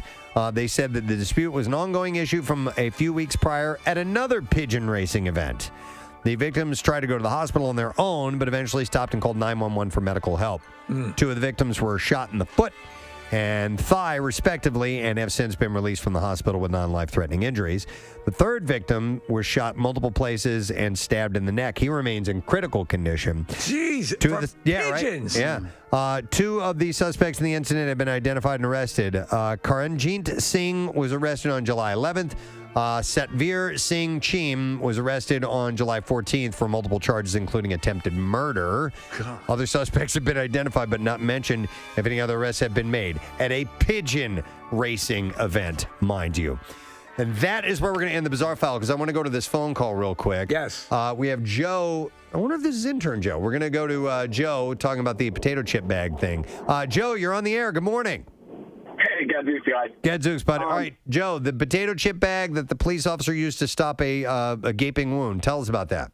Yeah, so this is a pretty common thing that I learned in the military. Yep. So typically you would use it for any type of stab or bullet wound. Okay. And you tape 3 edges of the bag, and then it causes the victim to, when they exhale, it sucks the bag against the chest so that air doesn't go into the chest cavity, causing you to have trouble inhaling. Huh. So okay. It allows you to continue breathing. Because it doesn't breathe like fabric and stuff. Okay. Right. Interesting. Oh, so it's to help you keep breathing if you have some kind of a chest wound. Right, yeah, because if your chest cavity fills up with air, when you inhale, your lungs can't expand. That's right. Yeah. So like collapsed lungs and situations like that. Could you replace a lung with a bag of chips? I didn't learn that one. All right. All right. Thank you, Joe. I would assume Appreciate it. family size, right? I was just curious why he was so specific about a potato chip bag, And but it's I the guess material. it's that foil that will. It's not porous. It doesn't breathe, like Casey was saying, like gauze or something like that. amazing. Wow, that's really cool. All right, with that, let's take a break. Don't forget, though, we have a secret text word, a chance for you to win some tickets to see Rival Sons. They're playing the Fillmore October 23rd. So text the word secret to 39333. We'll get a winner a little bit later on. We're going to take a break and be back in a moment. Stay with us. Preston and Steve on 93.3 WMMR. The Preston and Steve Small Business Love You, Help You line. Hello, my name is John Whitney, owner of New A Gallery. I am located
new coaster, Great Adventure, Jersey Devil. We want to hear your excitement and give away some tickets. 4 packs of tickets, by the way. Our next competitors are, first up, Sandy. Hey. Hi, Sandy. Hi. How you doing today? I'm doing wonderful. Excellent. All right, well, save your strength because you're going to need it in a moment for your screaming because you're going to be going up against Andrew. Yo, Andrew, good morning, buddy. Hey, how you guys doing? Rock and roll. Rock and roll. Music. All right, Andrew. Here's what we're going to do. We're going to have Sandy go first, Sandy and Andy. And then we'll see who the better... We'll see who the better screamer is. All right, Sandy, when you're ready, give us your best. Go for it. Oh my God, oh my God, oh my God, oh my God, oh my God. Short, punchy, well acted. Almost orgasmic. Yes, oh my God, a little orgasmic. Yeah, leading up to that. All right, Andrew, that's what you got to beat. When you're ready, give us your scream, brother. All right. Oh, well, it's the roast beef. Wow.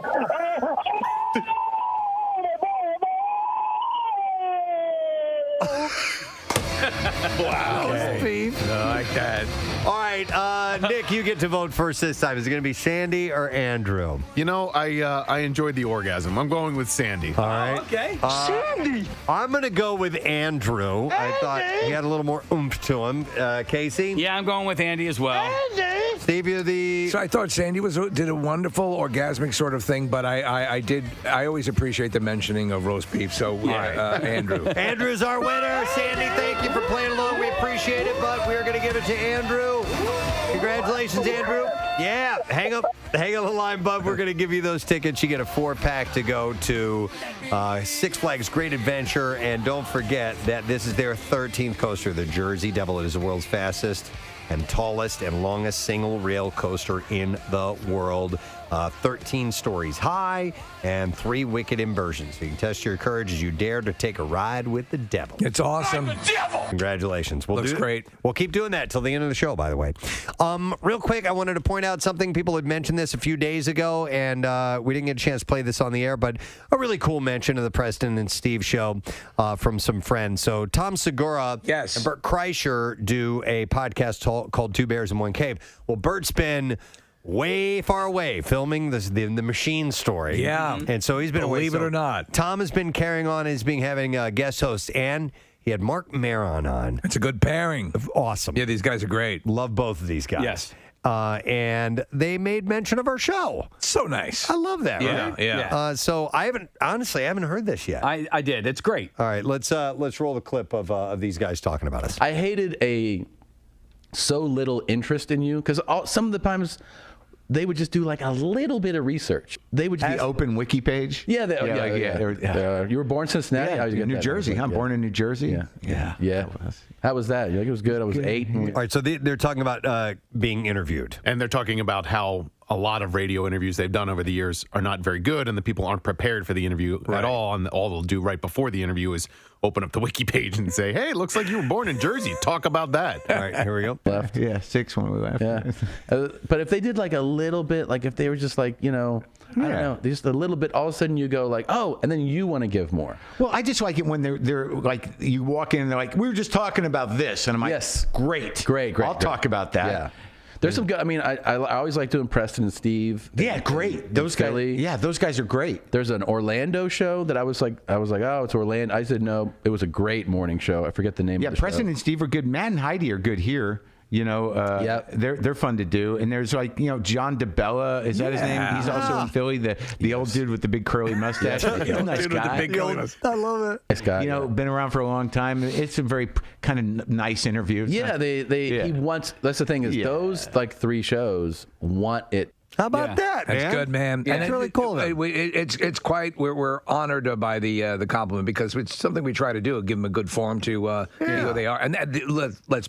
It's easy when you have these guys in your studio. Oh, yeah. They bring their A game all the time. And we've also had them on a number of times, so there's definitely a comfortability that grows with that. Now, a lot of times these guys they're brought in to do these interviews so that they can sell tickets because they make money at the door. So, and Mark has done morning radio, and I think that gave him a greater appreciation for what you guys do is when he actually had to do it himself. But like he said, though, just being able to talk about whatever. That's what we like to do. Clearly, we are not as structured as Tom was as NPR. Tom was sharing a story of a bit that he or a radio interview he did in Hartford, and he said it was the worst one he's ever done because the guy right before the interview goes, "Okay, so you just do your stuff." Yeah. Oh, really? Do your act. Yeah. And with no preparation whatsoever. And Tom was like, I don't want to do that. Let's talk about something. Right. And the guy was just not prepared at all. Yeah, he said, "You take care of. You just do it." He's like, "I'm just going to crack the mics, go, and it's yours." I don't necessarily know if he was saying "do your act," but he was like, "No." And Segura says, "Do you want me to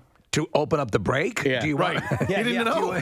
So Marin had relayed a story as well that I thought was hilarious because he was doing radio. I don't remember what city he was in, but just before he was about to go into the studio, some like intern or whatever comes running out of the studio and goes, We gotta do this in the other studio. The puke cannon broke, and so apparently they had tried to hook up like a leaf blower to. They were like guzzling milk, and I'm like, man, we've done that. I love that idea. Yeah, we need to do that. Interesting. Yeah. All right, so that was cool. Thank you, Tom. Thank you, Mark. Yes, nice. Big fans of you guys, and that's cool that you made mention on your podcast. We appreciate that. I saw this article. I wanted to bring this up. This really gave me a. This is just a nice little thing to read this morning, and it's from a great website called Board Panda. They have all kinds of different just lists and topics that people contribute to. And the subject line is 40 times that kids cracked adults up with their alternative names for common things. Right, when they don't quite get the pronunciation, right? Not just pronunciation, just description Descriptions. of what, all right. what this is. So it's a lot of fun. Some of them are pronunciations, and they're goofy. Right. But some of these are really cute and intriguing. And if you have some you want to share, feel free to give us a call. So this first one up says, my 4-year-old calls a box of tissues the Bless You box. The Bless You box. I think that's pretty adorable. Cute. So somebody He's 18. Here's one that is actually a mix-up with the word. Okay. And Jim Gaffigan is the one who posted this. He said, my 3-year-old just asked me, can you take me to the Vampire State Building? Aw. I've heard that before. I've heard Umpire State Building. Okay. Here's one that says, my 2-year-old son calls the sunroof in the car the sky window. And I think the entire world should adopt this. I like that. Yep. The sky window. Here's one that says, my 4-year-old calls trampolines jumpolines. It just makes more sense. Yeah. I like that. This one says, my 3-year-old calls it this day instead of today, and I shall never correct him. Like, here's an example. Is it going to be sunny this day? What are we playing this day? That's very formal, and I like Isn't it, though? Yeah. She says, I'm thinking of adopting that myself. Another one says, my 4-year-old has been carrying a small notebook around all day. She opens it, writes small scribbles, and then quickly closes it back up. And she's calling it her secret diarrhea. Her secret diarrhea. And she says, and maybe someday I'll correct her, but not today. I think I've had a few secret diarrheas. Mm-hmm. Oh, yeah. Yeah. Where you're like, oh, my God. That one's just for me. Yeah. I got to go. Great hanging with you guys. This one says, last night my kid kept calling my slide sandals my strap-ons. And I feel bad that I couldn't tell him why. I almost wet my pants laughing. You do strap them on, though. My daughter calls deodorant armpit makeup. I like that. By the way, you know, there's antiperspirant and there's deodorant, and you can get two different things. A lot of people were unaware of that. I was shocked to find out. Another one says, my 4-year-old daughter is calling geese honkies, and I should probably correct her, but I'm not going to. Honkies, wow. That's wild. Mm-hmm. This one says, I love this one. He says, we still use the term rainbrella in our house, even though said son is now in his 30s. So some people will hang on to that little mispronunciation or description. Do your kids generate any? Wow, none that are coming to the top of my mind. Now, my daughter used to mispronounce spaghetti, and she would call it biscotti. Which is a common one. Which was adorable, and I loved it. And lasagna. fortunately, I have video of her. Oh, really? Reading a book where spaghetti is said several times. Like, and in fact, at one point she goes, "Biscotti, biscotti, biscotti. Oh. I'll always eat biscotti." And I'm like, thank God I got this on video. We in my house, we call vacation because of my oldest daughter. We call it vacation. All right. My son, when he was learning how to read, we were driving down the shore and there was a liquor store, and he read it as liqueurs and spritz. And I will never call a liquor store not a liqueur and spritz. And spritz, yeah. I love it. Instead of spirits. This one I love.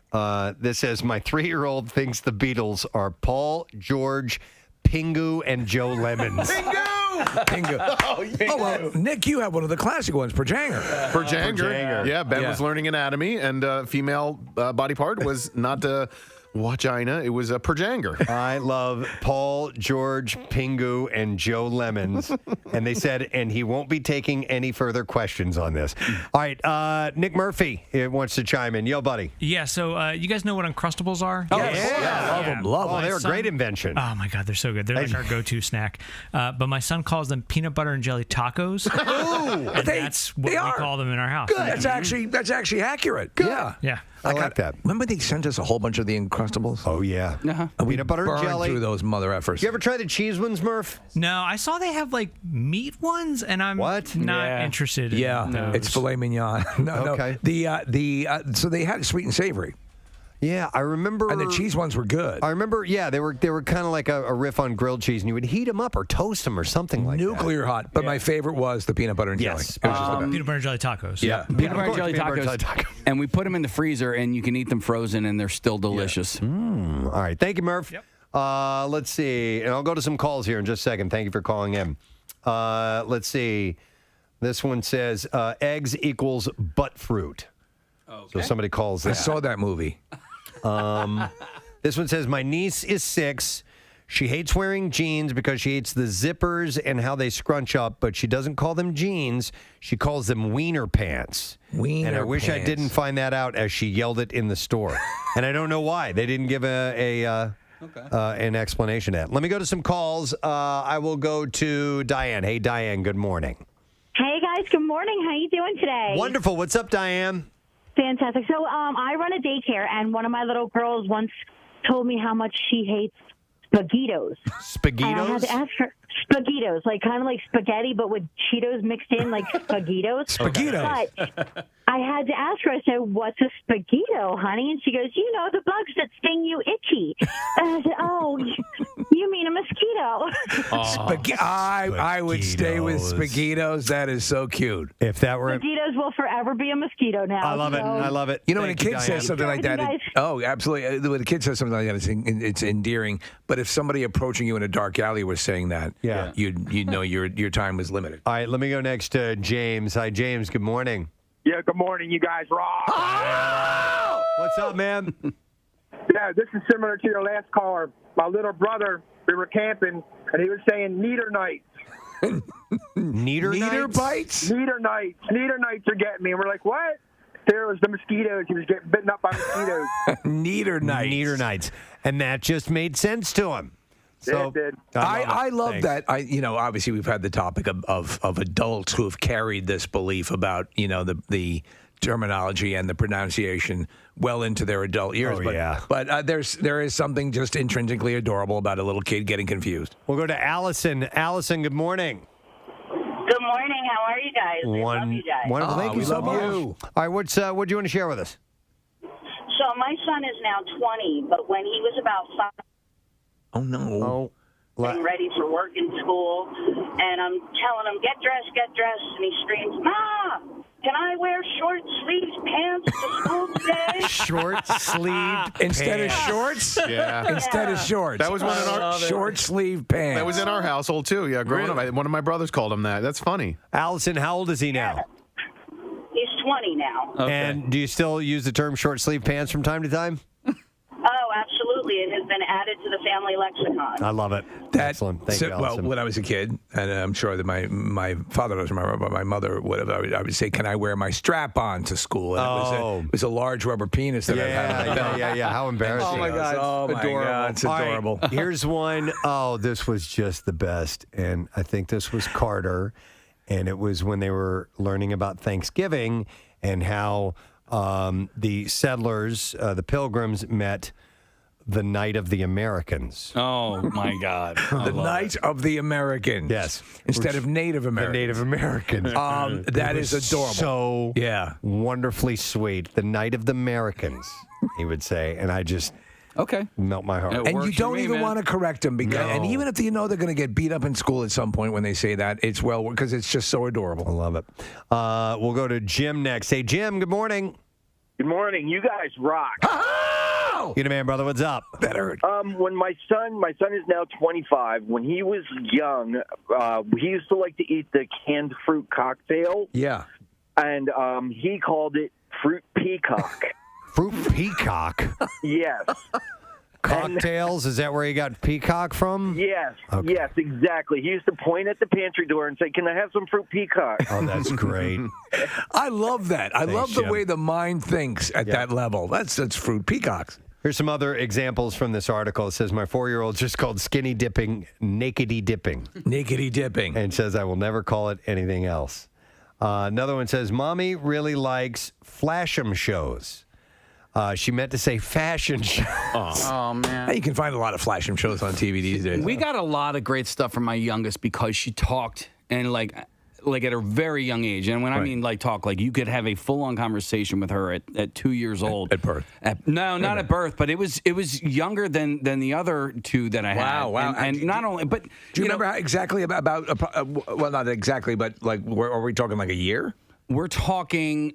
I can find you a video and show you a video of her leading us in prayer before her second birthday. Wow. That's pretty amazing. Yeah, it's really, really. But as a result, you got the cutest stuff. And what sucks is I have a lot of this stuff on video, and she's embarrassed by it. And she doesn't let you. So if I want to play it, I can't play it in her presence. No, you're going to make a montage out of it and play it at her wedding. Right. That's what you got to do. Here's what it says. My son would call his shoelaces tires. Yeah. Meaning T-Y-E-R-S. Tires, you tie them together. Tie them together. I like that one. This says, my 11-year-old calls a porta potty a portal potty. And every time she says it, I feel like it's a place where you send your nasty into space or something. And I must say, it's not far off because every time I use one of those, I honestly long to be on another planet. Another one says, last night, my 4-year-old said a prayer for all the people in the world, including Africa, Asia, and syrup. And from now on, I will be referring to Europe only as syrup. I was like, what is syrup? We have James on the line. Good morning, James. Hey, good morning. Can you do me a favor and take that kryptonite away from me? Said Batman. No, that's Superman. Oh, well, thank you for Wait a minute. Remind me. It was my Batman impression. Please keep that kryptonite away from me. That's Superman. Thank you. I appreciate that. I've been working on it. That was a good callback, James. All right, James. What did you want to share, man? We were doing laundry when my son was 2 years old, and he asked for a home hanger. And we're like, home hanger, like home. He was becoming more insistent. Then he went over to the bed and picked up a coat hanger and said, home hanger. Like you understand English? So, A coat hanger was a home tanger. Home hanger. So we were home hanger. We still call them home hanger. Of course you do. Just a few letters away from purge hanger. I love that. I love the people that hold on to these things. Let's see. We'll go to, okay, I'm going to go to Steve here. Hey, Steve, good morning. Hey, guys. How you doing? Good. What's up, buddy? My sister turned 40 this year, and when she was, I guess, a toddler or a little kid, she couldn't say privates or private parts, so she said peaks. She would say her peaks, like, if did you take a shower, you take a bath, you clean your privates? She said, yeah, I clean my peak. So, do you think was that like peeking at it, or what? No, she couldn't say. She just couldn't say it. Okay, yeah. wow. So what's funny is we all said it, and I have a 22-year-old and a 16-year-old who grew up saying it. And what's funny, we love watching the cooking shows because whenever they make meringue, you have to whip things up into stiff peaks, and we all laugh every time it happens. So it's a family thing now. It's your peaks are your private parts. I love that. Excellent. Thank you, Steve. Yeah. All right, let's go with Kate. Hi, Kate. Good morning. Hey, good morning. Hey, Kate. So my daughter, we were in the doctor's office, and there were these pamphlets on the wall, and she asked me what they said. So I'm going through and reading them, and then one of them said puberty on it, and I said, "Do you know what puberty is?" She says, "Yeah, I think I know what puberty is. It's puberty and justice for all." Pledge of Allegiance. You can't say the Pledge of Allegiance without thinking about that, can you? Yes, exactly. So now it's puberty and justice for all. I think you're right. However, technically that phrase still works as puberty for all. Yeah, absolutely, yes. We're going to get it. Yep. Yeah. All right. Thank you, Kate. Yep. This other example says, my 4-year-old just said to her stuffed dragon, "That's my mom. Her name is Audra, but you should just call her Old McDonald." And honestly, she's absolutely right. Says, I don't know why. All right. Just no explanation. Another one says, I told my daughter that I ate this type of watermelon as a kid since they didn't have the round seedless kind, and now she calls these 80s watermelons. It's because that's when he was a kid. Yeah, so the 80s watermelons. So the longer, more oval shaped. So they also make round. They grow. They don't make them. They grow round ones and seedless. But so they calls 80s them watermelons. 80s watermelons. I love that. Over next to Paul, who's on the air. Paul, good morning. Good morning. How are you? Good, buddy. What's up, man? I have two. My older daughter used to call a gift certificate. Certificate? Yeah. Certificate. All right. Certificate. And then my other daughter would call a bathing suit a baby soup. Oh, I love it. Instead of bathing suit, baby soup. I love it. That's like baby wheel. Exactly like Thanks, that. Paul. Where did we get baby wheel? Somebody just it was a guess mistake? in a contest that we had done. Right. We might have been doing like Pictionary, a type of Pictionary at like Keenan's or whatever. Right. And the guy guessed baby wheel. Like that's a thing. And we forever ran with it. So instead of like a baby seat in a car, you would attach the baby to the wheel. All right, we'll go next to Scott. Good morning to you, Scott. Good morning, Gagzooks. Gagzooks, man. Gagzooks. What's up, buddy? My oldest nephew, he's 18 right now, but when he was growing up, still running around in diapers, we would play Grand Theft Auto a lot, and every time we would play the game, he would go, Uncle Scott. He's like, are you going to play touch? I'm like, what do you mean touch? He's like, touch. I'm like, I'm not understanding what you're talking about. He's like, touch, where you shoot people and steal cars? And I'm all like, oh, you mean Grand Theft Auto? He's like, yes, touch. I'm like, okay, yeah, touch. I'm going to play touch. Until this day, me, his father, and his mother, we all call it touch. So, but no understanding of why he got touch from that? We have no idea. That's just what he called it. It's got to be great, though, Scott, to have those memories of your very young children playing Grand Theft Auto with them. He just sat down and watched. Right, thanks, Daddy, kill a hooker. Dude, there was a meme way back when it showed a father and son and a little kid who was probably 4 years old, and they're Grand Theft Auto's on the screen, and you see the caption says, "And if you kill that hooker, you get your money back." Yes. I love that. This is terrible. We go to Amber next. Hey, Amber, good morning. Good morning. What's up, Amber? So when my son was about 2 years old, he stayed at my mom's house for the night, and in the morning, she asked what he wanted for breakfast, and he said, I want some hash brownies. Hash brownies. She said, what? And he said, hash brownies. My mommy gets them for me all the time. Oh, Jesus. What? He said, at McDonald's, hash brownies. She said, oh, hash browns. Oh, okay. that's so funny. Hash brown. It'd be great to hear kids say that. I love edibles. Who was this, by the way, Amber? This was my oldest son, my oldest child, Chase. How old is Chase now?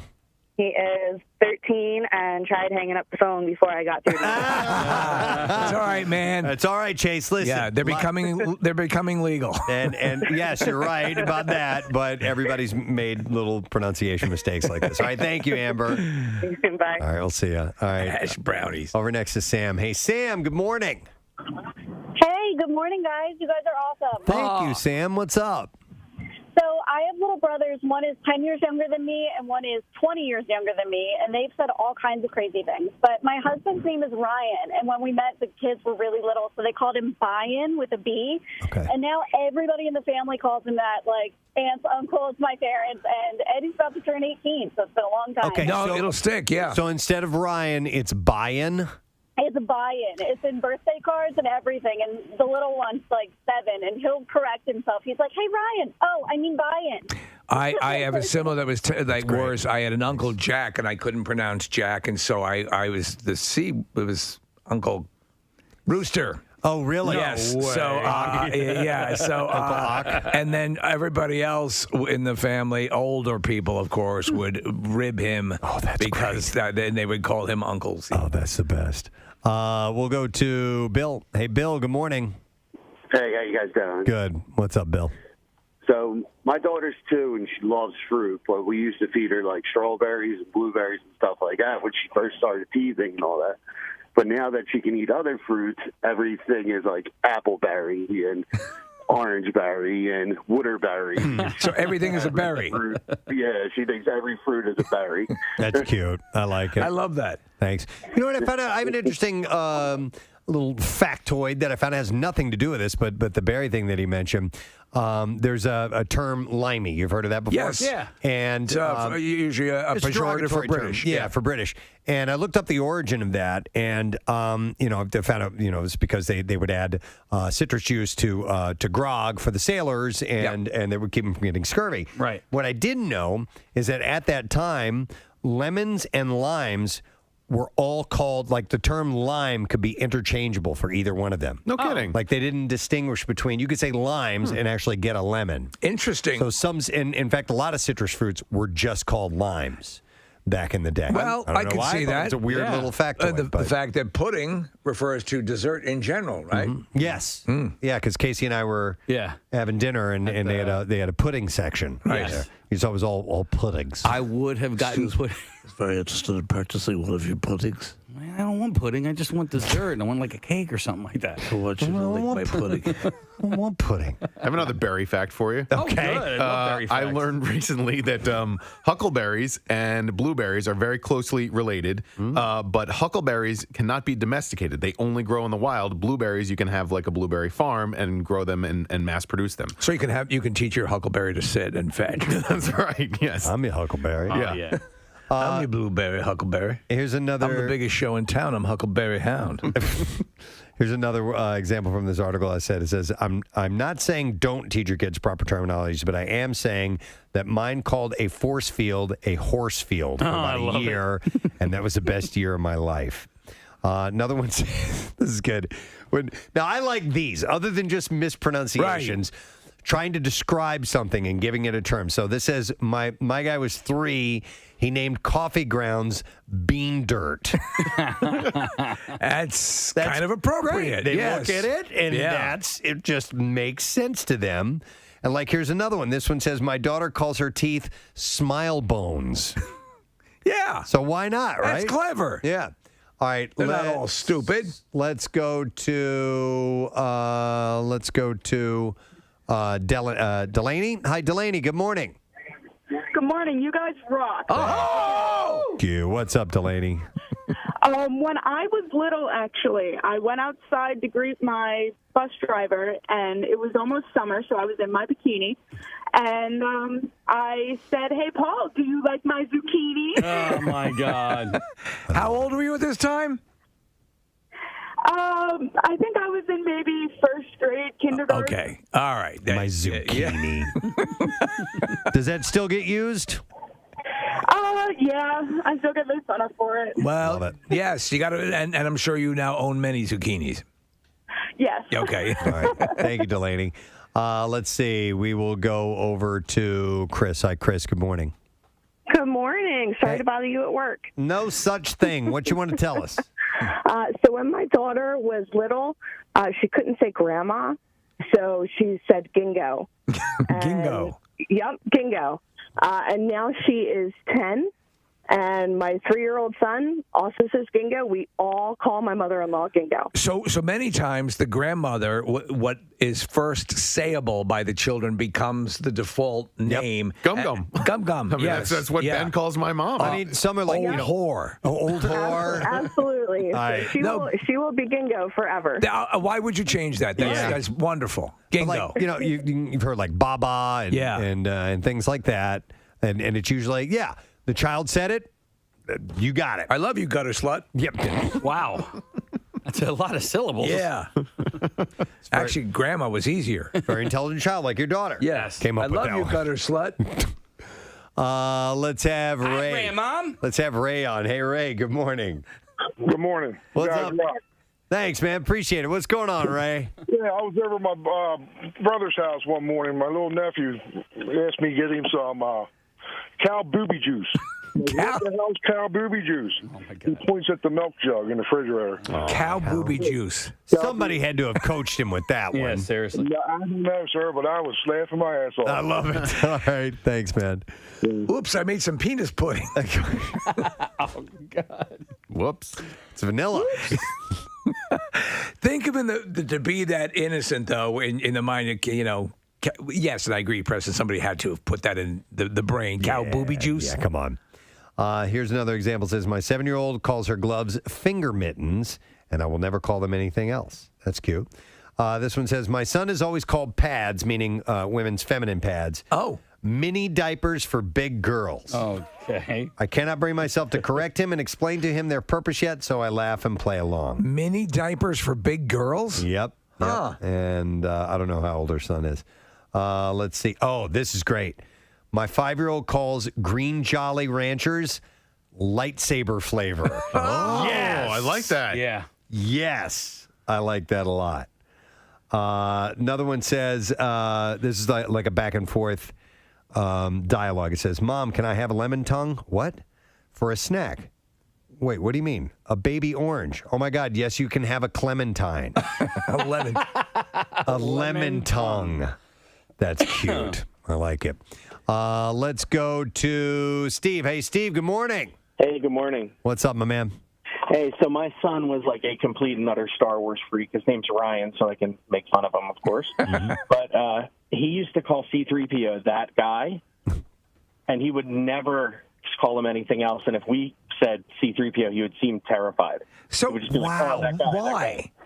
I have no idea. That guy. It's like Voldemort. Yeah, you the name can't- that must not be said. Yeah, so that guy. The other side of it is my mother-in-law, who's amazing, and she's like in her 70s, calls cornhole cornhog, and she still can't understand why she calls it that, but now we all call it cornhog. Dude, listen, my mom calls Chick-fil-A. Hi, Grandmom. She calls it Chick-a-Phil, and we all call it Chick-a-Phil. Does she still call it that? She still calls it that. That's funny. But I'm intrigued by the C-3PO thing. That guy. I'll bet he was just like almost like the uncanny valley. Like Right. he's scared. What's with this thing? Of that, Don't say his humanoid thing. Yeah. And that guy. It's like when kids see the Easter bunny at the mall. It's like, Oh, yeah. what is that? Right. Or the skit we were watching yesterday.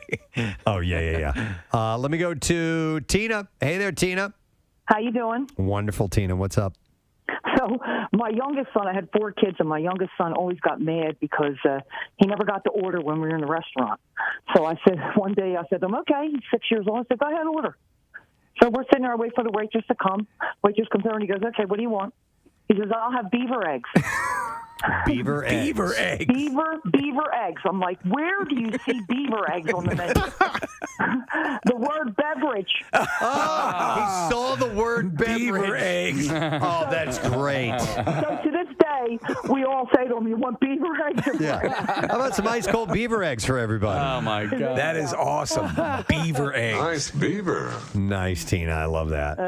Beaver eggs. Here's another one.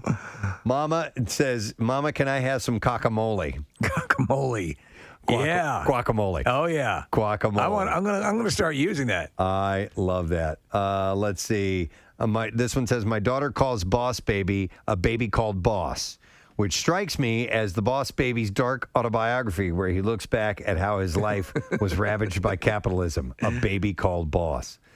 9-year-old says what she misses most about going to movies is getting snacks from the concession stand.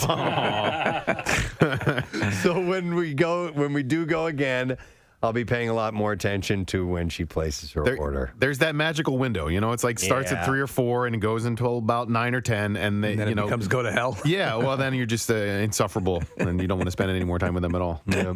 Another one says, today's sign you have a pandemic, Ked. My 2-year-old calls lotion face sanitizer. Well, talk about the pandemic. We were talking a while ago about the mispronunciation of quarantine as quarantine. Yes, quarantine. Yes. Yeah, and it's crazy. Another one says, my 4-year-old calls badminton rackets ball trampolines.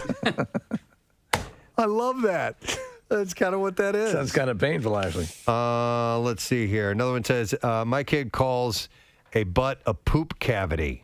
Wow. And it says, you're welcome. That's a little graphic there. Yeah. Wow. Let's see. All right. Well, anyhow, I thought that was a fun little walk down. Good stuff. The peek inside the mind of children. It's so much fun, and thank you for the calls. We do appreciate that. Our next guest is on the line and ready to go. And she's awesome. Yeah, she's fantastic. In fact, she's a legend. Yes, absolutely. Especially with Modern Drummer magazine putting her in their Hall of Fame issue. She'll be the first woman to appear. It's well-deserved. Yeah, absolutely. And she's also host of what's called Great Performances, Roots of Latin Jazz. It's on PBS Friday night, actually all month. Please welcome the incomparable Sheila E. Yeah! To the show this morning. Sheila, good morning to you. Good morning, guys. How are you? We're doing wonderful. It's such an honor to have you on. I'm a fellow drummer. Been following your career for a long, long time, and your father as well, Pete Escovedo. So congratulations on this award, this honor from Modern Drummer magazine. That's got to be great for you. Oh, I'm so excited. Yeah, what an honor. I mean, first of all, I didn't even believe that no woman has ever won this award. So, I mean, we're making history again, which is awesome, but it's hard to believe because there's so many great, incredible drummers out there that just happen to be women right now. So I'm honored. Yeah, I remember, like Terry Lynn Carrington, watching her. She used to play on Arsenio's show. Amazing jazz drummer. And you know what? With social media this day and age, Sheila, the majority of outstanding percussion performances that I see on Instagram, on Twitter, are coming from women, and it is so cool and inspiring. And I think you helped motivate a lot of young women today, and especially there's drumline videos and all kinds of stuff. So it's really refreshing to see, don't you think? Oh, absolutely. Yeah, when I have time, like a little bit of every day, if I can, or at least 4 times a week, I go on social media and I try to find those up and coming percussionists and drummers, even from not just from the States, from South Africa, from Brazil. I mean, it's incredible, and I'm like, what? I knew nothing about them, but I'm so excited to see the majority of these incredible musicians happen to be women, and it is inspiring. And so what I do now, I've been doing this for a couple of years. I DM them, I send them a message on Instagram or Twitter, whatever. I send them a message, and I say to them, I'm a fan, and I've just heard of them, but I always say I'm a fan, and I love what you're doing, and keep up the good work, and this is so incredibly inspiring. Thank you for doing what you're doing. And a lot of times they're like, oh, my gosh, Sheila E., teacher, you are my teacher. And I'm like, what? I mean, I've never met the person, but, I think they start, then we have conversations, and I mean, this goes across the board, like, you've done so much, we've been watching your videos, I love you very much, and it's just, and you don't realize when you're doing what you love to do for so long that you don't know whose life you might touch. Right. And it's just been inspiring. I'm just amazed. So yeah, it's been very cool. Excellent. Well, listen, I'm also excited to see Great Performances, Roots of Latin Jazz. It's on PBS. I've been in awe of Latin musicians because, and mainly, like I said, I'm a drummer, so the percussion is where I focus in on.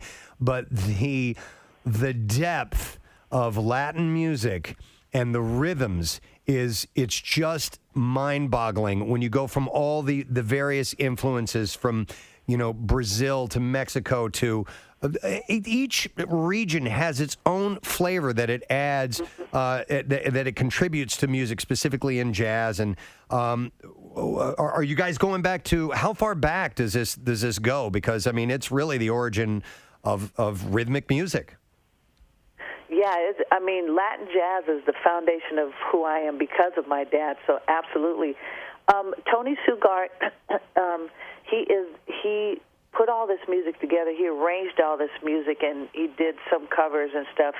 But he's Japanese and Peruvian, and he's just amazing. And we're actually going to do our own. I'm going to do my first ever salsa record with him. He's going to produce it with me. But the arrangements that he put together, and going from different countries, from Peru, from where he's from and his family's from to Brazil to Cuba. I mean, the music in itself, oh, my God. I mean, I called him after because I didn't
Much, Nick. We're going to get 2 contestants ready to go and do this another time.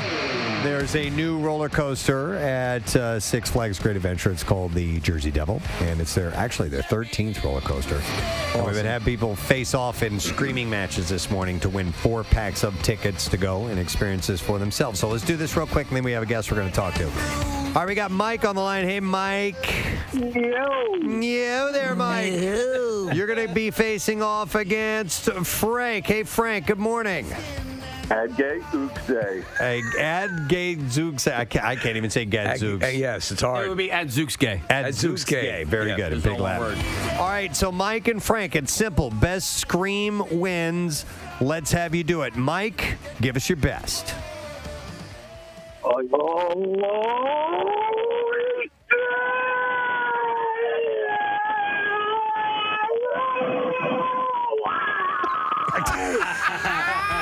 Yeah, that was good. We almost hit the dump button. Yeah, we didn't need to. All right, let's go to Frank. Frank, let's hear it. Give it your best.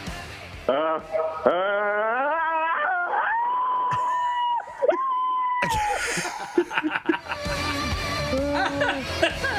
right. Can we have a tie? Yeah. Do we have enough? Yeah. I don't know. What do you guys think? Or do you like Mike better? I think Mike win for duration, but I also like the high pitch. I think he Frank scream. The range of going from such a low to such a high. If we can do, that might be. We a tie. can. Yeah. You both win, Mike and Frank.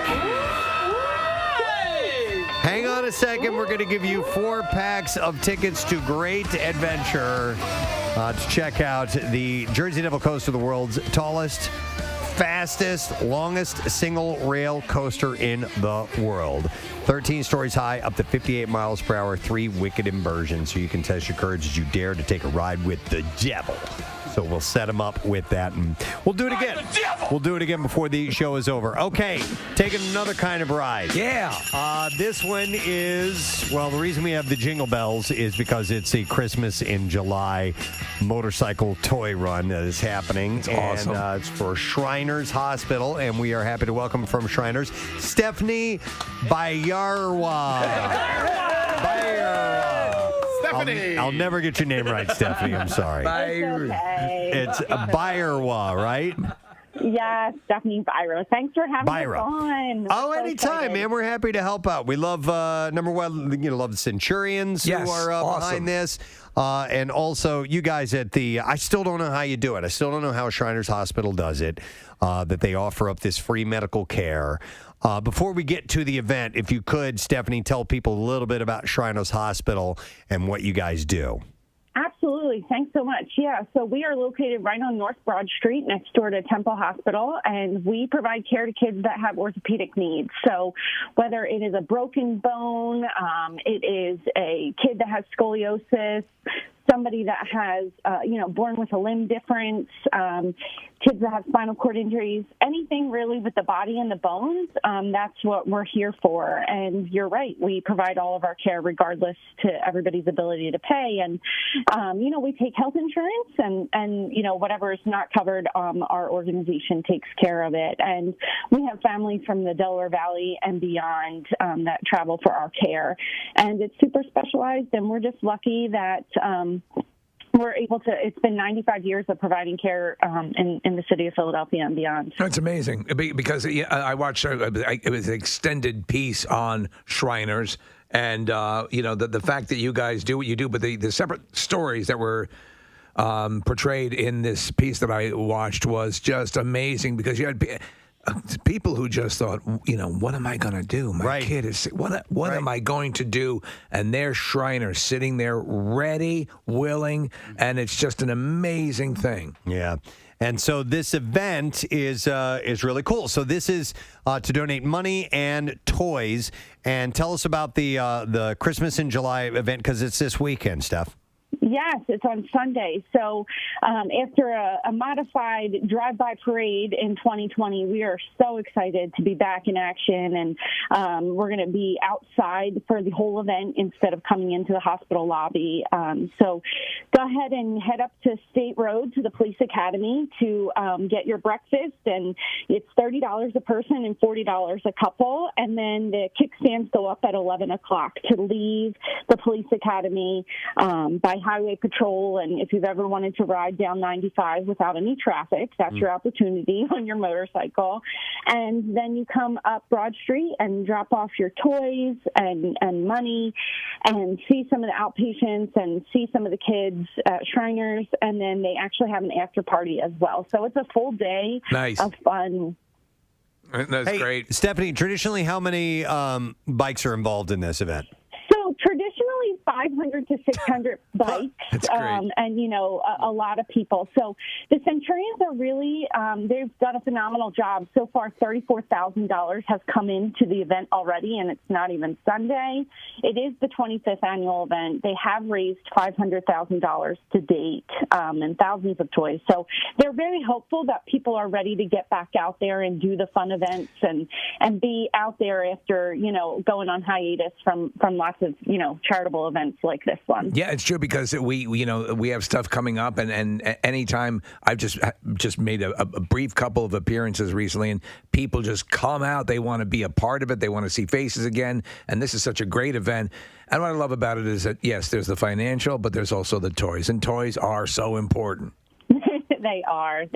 And, you know, it's a super fun day. And, you know, this is my 14th year doing this event, and it's just as exciting as the first one, and seeing and hearing all the roar of the motorcycles up Broad Street. And, you know, these people that come out and do that, they have such great big hearts. So we really appreciate it. All right. So what's the easiest way for people to get signed up for this, Stephanie?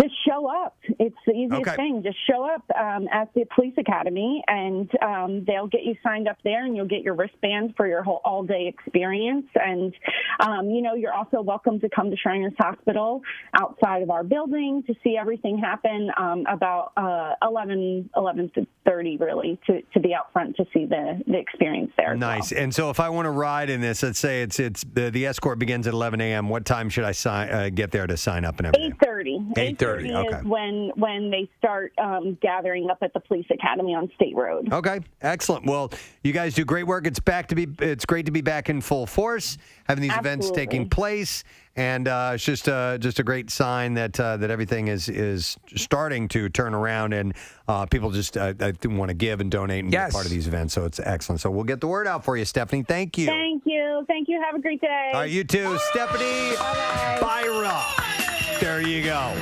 From Shriners Hospital. It is amazing. It's, like you said, it's incredible what they can do. I did that one year, and it was the first time I was on a scooter. I had gotten the Honda Ruckus. This is before I... Ruckus. It was before I was a proud owner of a Vespa. And trying to keep up with these guys. I mean, it had a good... No, it's fine. Yeah, but, you know, you did get onto the highway for a hot minute, and I was a little bit scared. So let me ask you something. With the Vespa, have you taken it out with any frequency? I have it down the shore. Okay. And because do you get to use it down there? Well, so I have it at my cousin's house because I've run into some issues with storage. Okay. And it all stems from me not getting concrete work done. I was supposed to have concrete done. Is this your neighbor again? No. So and I don't want to crap on anybody, but I had set the wheels in motion. I set the wheels in motion to get concrete done prior to Memorial Day. I had started the process in January. And the company dropped the ball, right? Yes, and so here we are. It's July 21st. I still haven't done anything, and so there are so many things that I can't do until after the concrete gets done. So now you're in limbo. Yep, with the scooter. So, all right. I bought a car in October, and I still don't have it. Oh, wow. It's part of the deal. Well, it's part of it, you know, the microchip. And all that stuff, yes. Yeah, and all these things. And do you need a dashboard? You know what? I could probably pass on that. No, but there's some other, work issues that we have scheduled as well that were supposed to take place before the summer, and they're not. Pandemic put a lock on a whole lot of different things, and it's super duper frustrating. Listen, there are worse problems to have. Trust Absolutely. me. Not We get complaining at all. I get it. No, but we're empathizing because what we're going through, everybody's going through. There's work shortages, there is product shortages. So everybody is feeling the sting here. And so I know somebody who was trying to get not porches. What? Steps done. I'd like to buy a few porches, please. Porch steps. Oh, okay, steps Actually, done on the porch.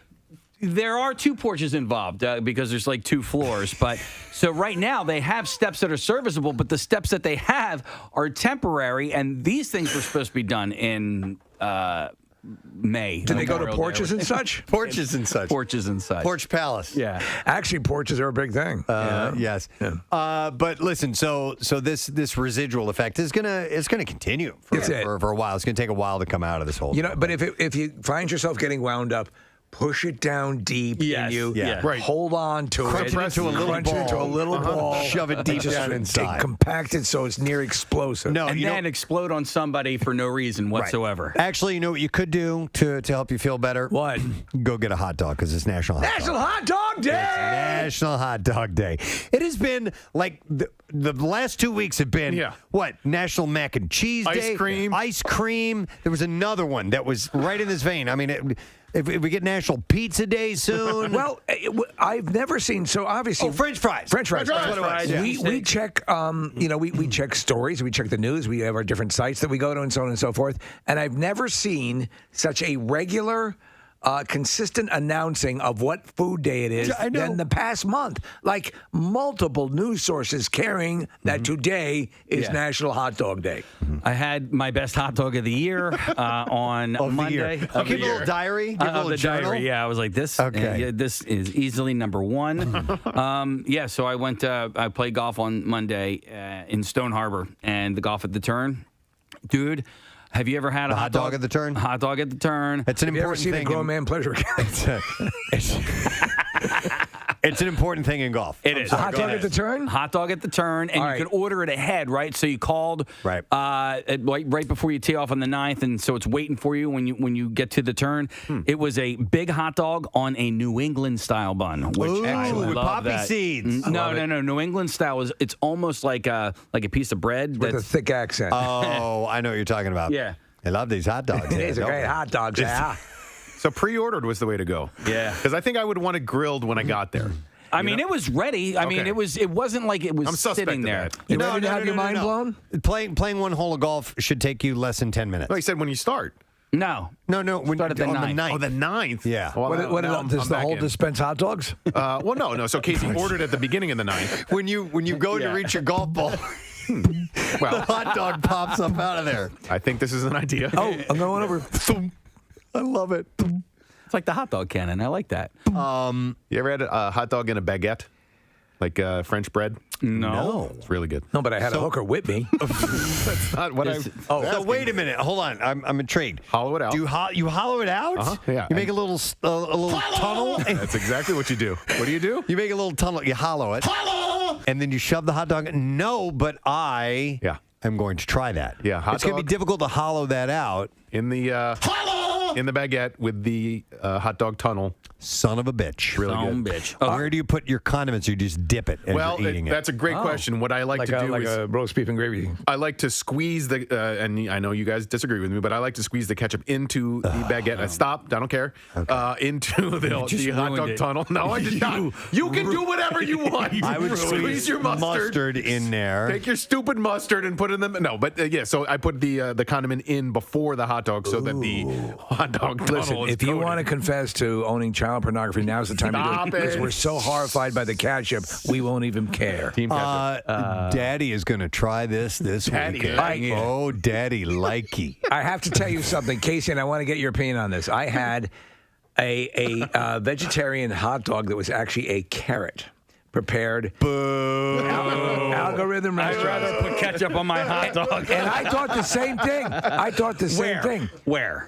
I had it from this place, Algorithm Restaurants. It's doing the charity thing. I will try it because I like carrots. But And I was like you. Now listen, it's not a hot dog. Don't call it a hot dog. Yeah, but it is damn good. Yeah. I'm sure it's good. Yeah. Yes. I got another question for you, and this is not a debate, but not the sandwich thing. No. Okay. Thank you. I'll stab you. I'm tired of that argument. But it could turn into an argument. Would you consider a hot sausage a hot dog?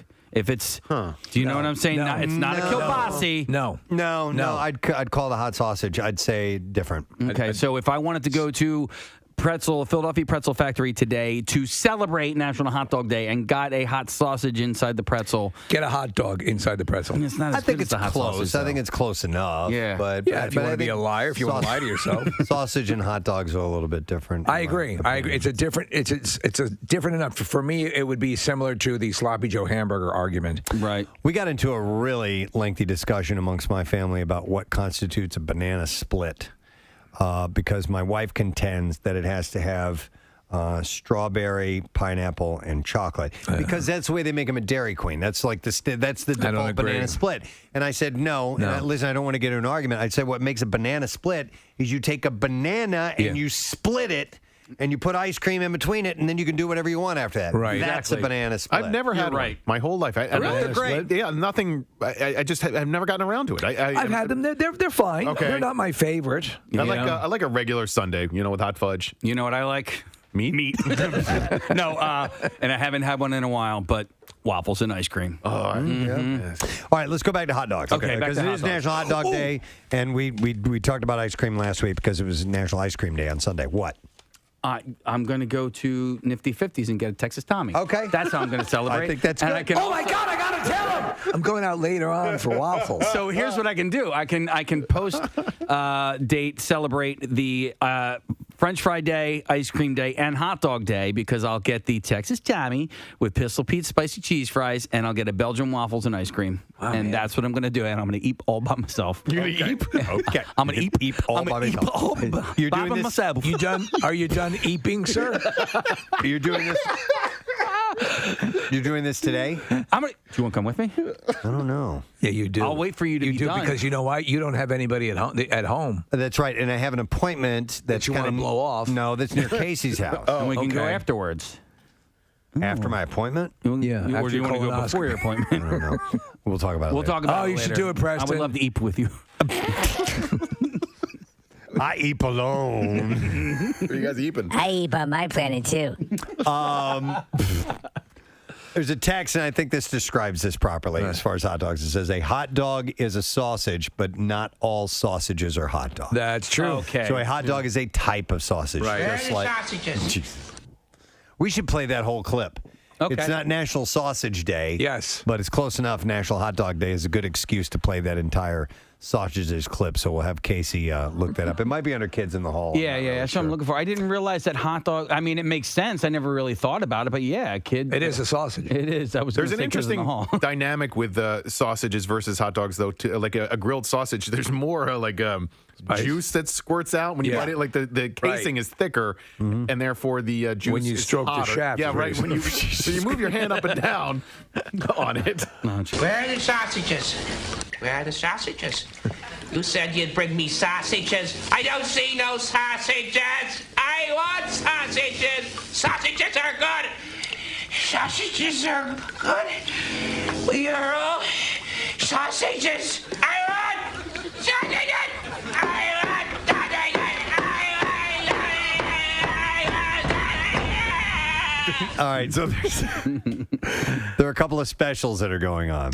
Where you can get complimentary hot dogs, right? Yeah, but only not many in our area. They so can suck it. 7-Eleven. The quarter pound big bite, 100% beef hot dog. That's a big. I'll tell you, is available for you to eat at is $1 in honor of National Hot Dog Day, but it is available through the end of July. That's good eating. I'll tell you this.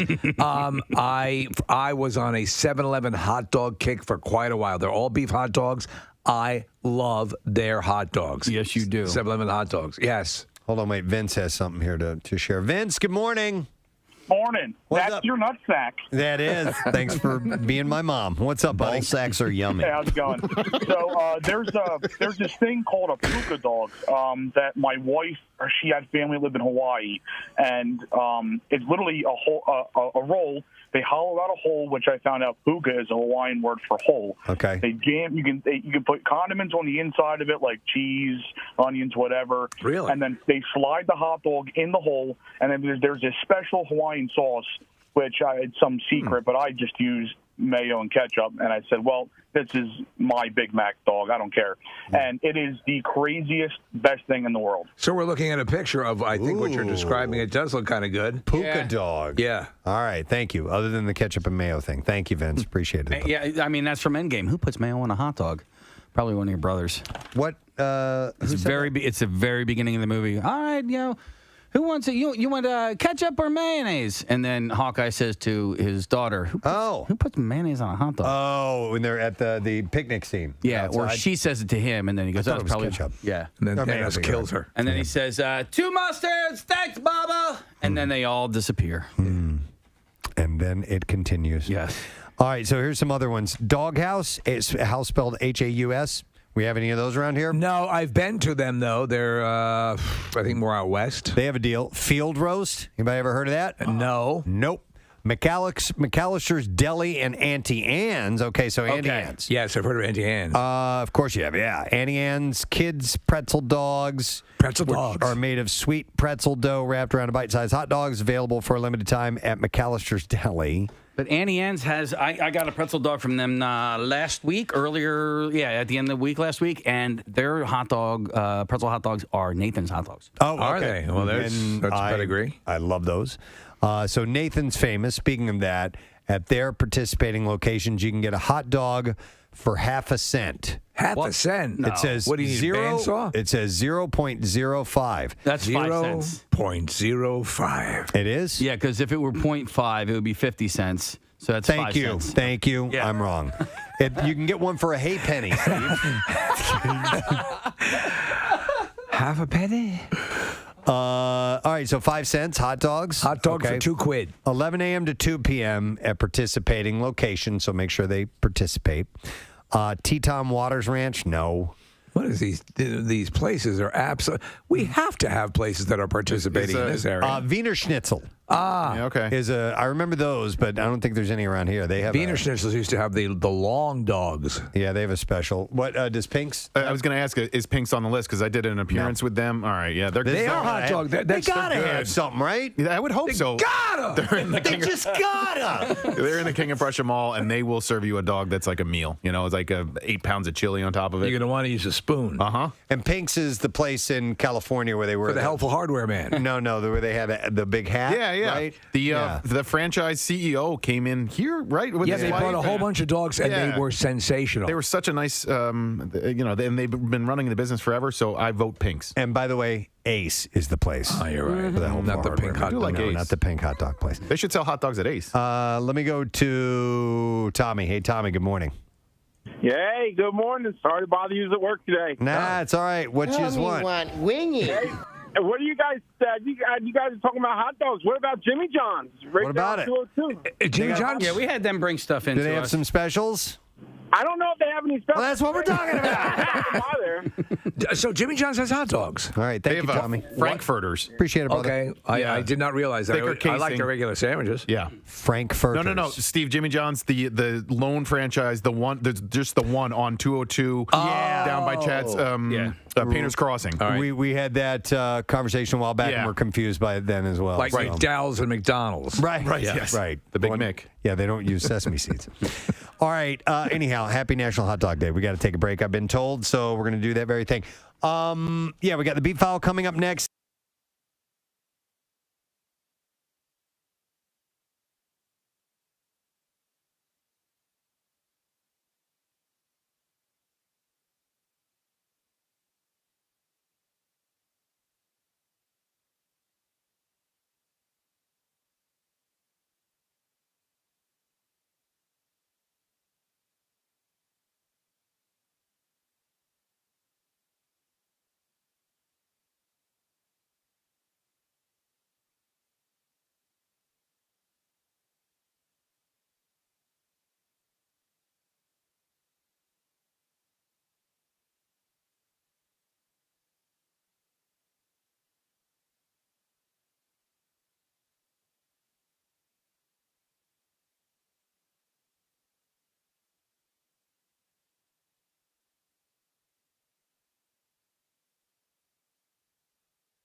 presents Preston and Steve's Bizarre File. Brought to you this Mermaid.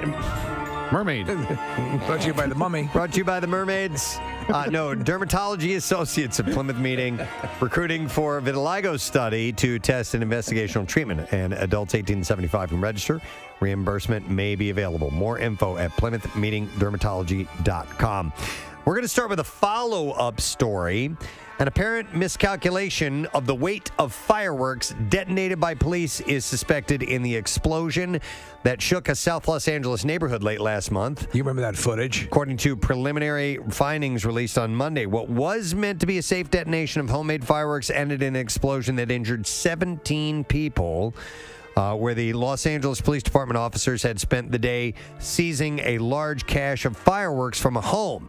Officials said police opted to detonate some fireworks that were leaking and deemed to be too unstable to move. So they loaded the explosive material into a total containment vessel with an iron chamber designed to entirely contain the explosion. The officers estimated they were putting 16.5 pounds of explosives into the vessel, which is designed to take a maximum capacity of 25 pounds for a one-time detonation. But investigators later weighed the remains and calculated that just over 42 pounds of net explosive weight was in the vessel. So it was almost twice than what this particular container. We're really sorry about that. Yeah. The department believes human error led to the miscalculation of that amount of material going into the vessel, explaining that the LAPD team calculated the weight of explosives by slicing into 2 fireworks samples, extracting material from the inside and estimating the weight, but not by using a scale. Yeah, how about just weighing it? Yeah, another theory is that the vessel or some of its components failed, but the investigation is ongoing. With the wide range of models and increasingly affordable pricing, drone flying has become an extremely fun hobby for many. A 56-year-old man in China, though, became the first in his prefecture to get busted for violating the newly enacted law against flying a drone while intoxicated. The suspect had consumed 8 cans of beer between the hours of 7 a.m. and noon. Interestingly enough, all that morning drinking motivated him to start cleaning his room. And while tidying, he happened upon a drone, which he had bought a few years back, took it out of the box to see if it still worked. And upon learning that it did, the drunken suspect abandoned his cleaning ambitions to take it for a spin. However, while in flight, the drone, which weighed about 2 pounds, collided with the window of a nearby residence. A neighbor called the police to report the crash, and the ensuing investigation led them back to the suspect, who admitted to the charges of drinking and droning. He may have been surprised to learn that such a crime even existed, as a law regarding it had only been passed earlier this year when Japan revisited, I'm sorry, this is in Japan, not China, its Civil Aeronautics Act to include various provisions for drones. So what's he looking at, charge-wise? You know what it didn't indicate in the story? Not a whole lot. Probably a misdemeanor, right? Yeah, so as a result, piloting a drone under the influence became officially prohibited, and this was his first arrest of its kind in that area. Police and crews responded to reports of a man climbing a ride at Knott's Berry Farm Saturday evening. Knott's Berry Farm? Yeah, police and fire authority responded to the scene where a man climbed onto the top of Supreme Scream, refusing to come down. They advised the public to stay away from the area as they worked to get the man off of the top of the ride safely. Knott's Berry Farm issued a statement on the incident, stating that the theme park was made aware of the incident. Please calm down. You're a moron. And the park personnel alerted local law enforcement and emergency responders. Park officials turned off most of the rides in the park and evacuated guests below the tower. This is not the way of Knott's Berry Farm. It is unclear how the man managed to climb the tower unnoticed and how long he was up there before rescuers arrived. He descended the tower at about 9 o'clock and made it to the ground safely, and he was taken to a nearby hospital for evaluation. A bicyclist suffered serious injuries after being severely bitten by a large alligator while on a trail ride on Monday. Did it bite his hand? Bit his hand off. The man was riding. What was an alligator doing on a bicycle? He was. That's weird. How does he even reach the handlebars? Yeah. He was riding his bike on a trail north of Jupiter when he lost control of his bike. Oh, it happened on Jupiter. Alligators ride bikes on Jupiter. Right. Okay. Alligator bit my hand. Yeah. Oh, my God. When he lost control of his bike and fell into a body of water about 6 feet down an embankment, the female gator, which measured about 9 feet, grabbed a hold of the man, severely injuring his arm. Yeah. Well, the water on Jupiter is bubbling sulfur pits. And the cyclist was able to break free and then crawl to an area where he was helped by a bystander. We have a picture of the perpetrator up on the screen. Oh, God. He was actually wearing a suit with a bow tie. Oh, he blended right in. Of an alligator. There's no way you could tell that it was him. I still don't. I don't think that could. I don't think he could ride a bike like that. I think you would if you were designing a bike for an alligator. You just extend the handlebars. It would look it would probably look more like a street luge, like a penny farthing. Well, the pedals would have to be really high up by the seat. Yeah, so you'd have. That's to the thing. It's not necessarily the handlebars. It's the pedals. Yes, and the great thing is you would not have to put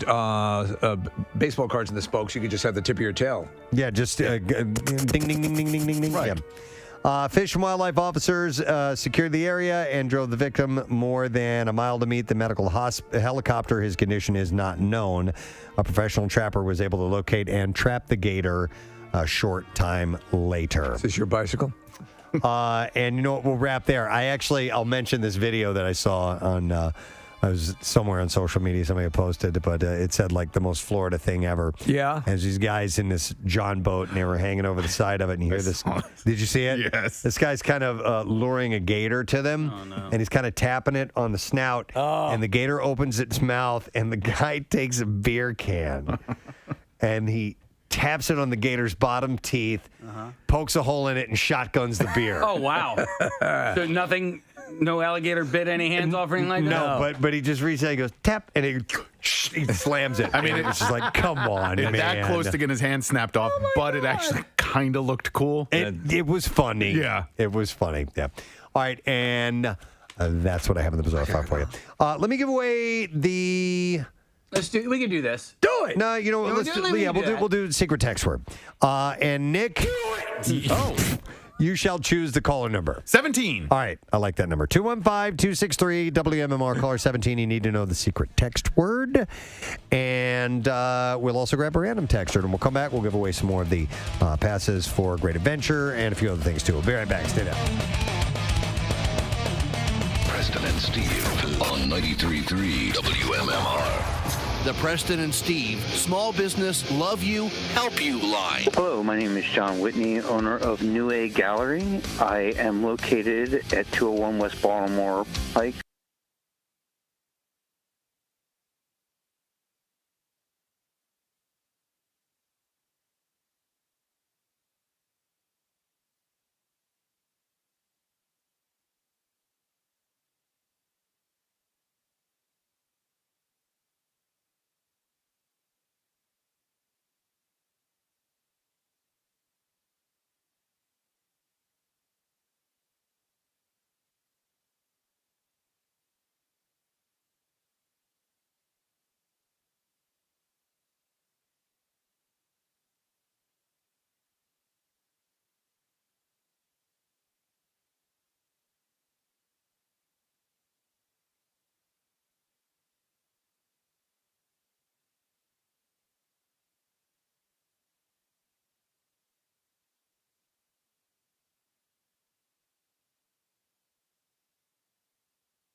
character, and it opens in theaters on Friday. Now, Preston and Steve's Music News on 93.3 WMMR.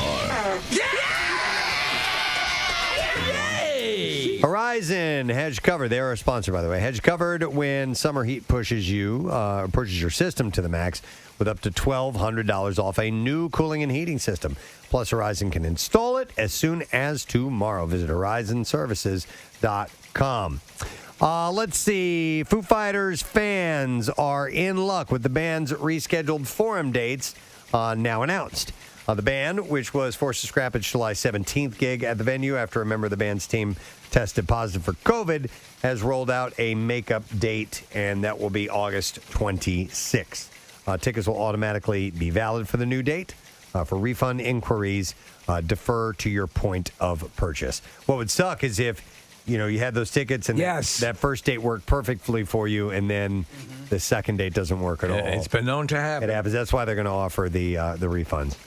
Coldplay will release their new album, Music of the Spheres, on October 15th. Spheres. Via a post that the band made on Instagram. They plan to drop the album track called Coloratura. What? Smooth sounds with Matt Cowper. This next one called Spheres. Coloratura. Coloratura. I think that's how you say that. Sick. And they'll release that Friday, as well as another new single in September. Do we have any idea as to what this approach is going to be? Case I know you're a big Coldplay fan. Yeah, their last few albums have completely missed the mark as far as I'm concerned. All right. I haven't gotten into them. Were you bored by them? The latest albums, the most recent ones. Yeah, well, so they had one album that was like a double album, right? Yeah. And nothing really grabbed me. I don't know. Maybe not bored, but uncommitted and disinterested. Well, here's what I like about them. Their sound has evolved exponentially over the years, right? So, Parachutes is way different than, what they're putting out now. And Right. I like the evolution because, you can get bored from a band's sound. If they're too linear all the time, if they don't listen, I like bands that I like to sound like the bands that I like, but I like them to also change things up a little bit. But yeah, it all depends. I mean, like Offspring sounds like they've Offspring. got a signature sound all the time, and they're Right, great. right. But I guess it all depends on the style of the music, and so. But like Rush of Blood to the Head, I really love that whole album. Parachutes, I love that whole album. I'm trying to think of like what they did after that. Heavens to Murgatroyd. X and Y, right? X and Y I enjoyed. Fix You. Yeah. They've gotten a lot more Slippery When Wet. electronic. That's Bon Jovi. Way more electronic. And some of that I've enjoyed, but just, as a whole, I haven't really been following along. All right, well, Coldplay's post included a link to an album trailer, as well as more details, like that the project was produced by Max Martin. It also closed with the statement, everyone is an alien somewhere. Yeah, man, that's true. The album's track listing is... Word up, brother. The album's track listing is a little different as well. In my homeworld, I'm a botanist. And here I'm a play toy for a bunch of morons. Wouldn't be like that. You're an alien, so it's, So an alien here, but on my home planet, I'm kind of a big deal. All right. I guess just that that degree doesn't really transfer well to Earth. No, it's like getting your medical degree in Honduras. Right. I mean, technically, you can. I got one. Work. It's here. I can do it, but then nobody comes to me here.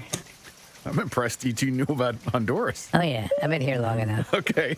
I'm glad he doesn't say Honduras. I mean, that movie about you came out way back when. That's so, right. Yeah. Been around for a while. Long time. So the bloom is off, if you know what I'm saying. The album's track listing. What would older E.T. look like? Does he get crotchety and? I mean, didn't we find out that his mom is like 900 or something? Yeah, he's several hundred years old, from what I understand. Do you think they age at the same rate as Yoda? Maybe. Very slow. I guess, system, blood system. Or do they say inappropriate things? Let me squeeze your ass. Sweet. Come over here. I want to kiss you. I want to kiss you. They just don't care anymore. Your mom is so hot. When I finger blast her, she's going to get blasted. Because look at these digits, man. They were made for loving you, baby. You're singing Kiss. You ain't been blasted, you've been blasted by the king. He just doesn't care. No. Man, I'm old. I'm old E.T. I don't care what I say.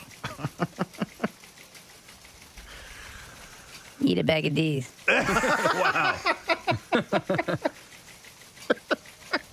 You were more delightful when you ate candy. Yeah, right? Yeah. You probably don't even appreciate that we've named you E.T. That's not your real name. No. No. Yeah? All right. Actually, oddly enough, it's Gene Rayburn. I know. He was the host of the original Match Game. My good fortune.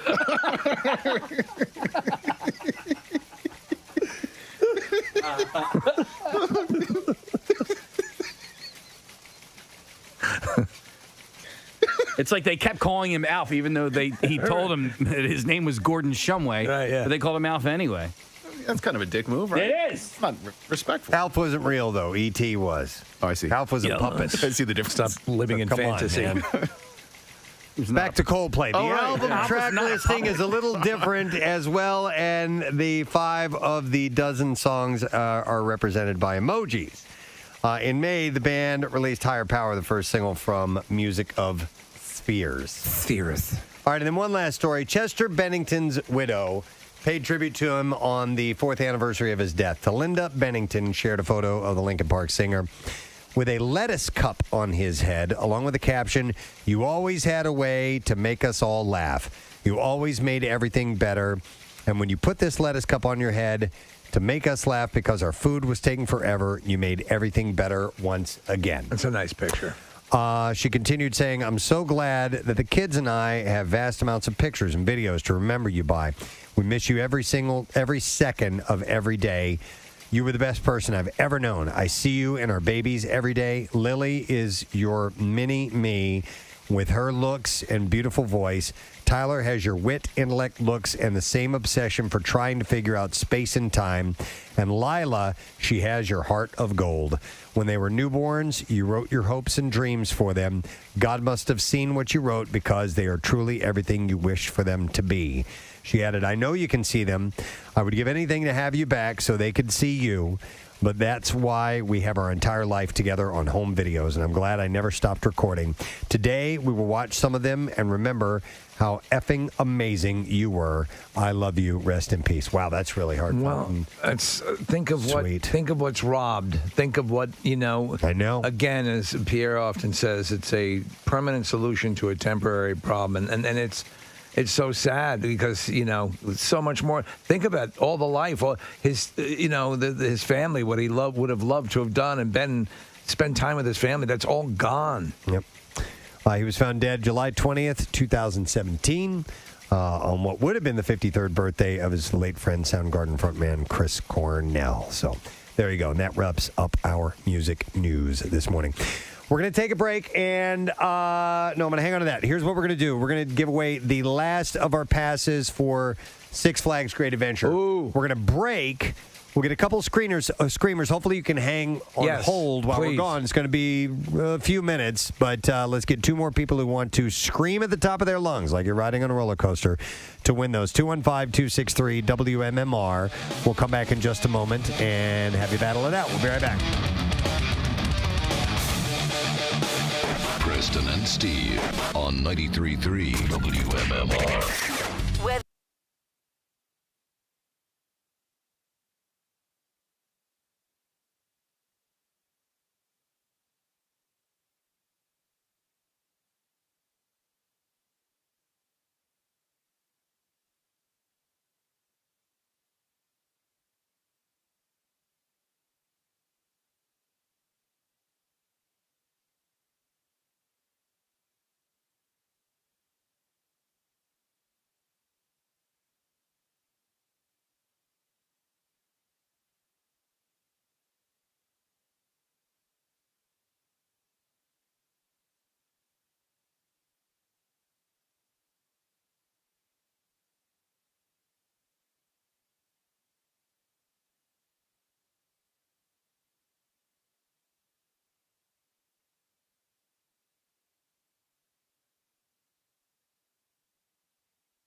when he was dealing with cancer side effects.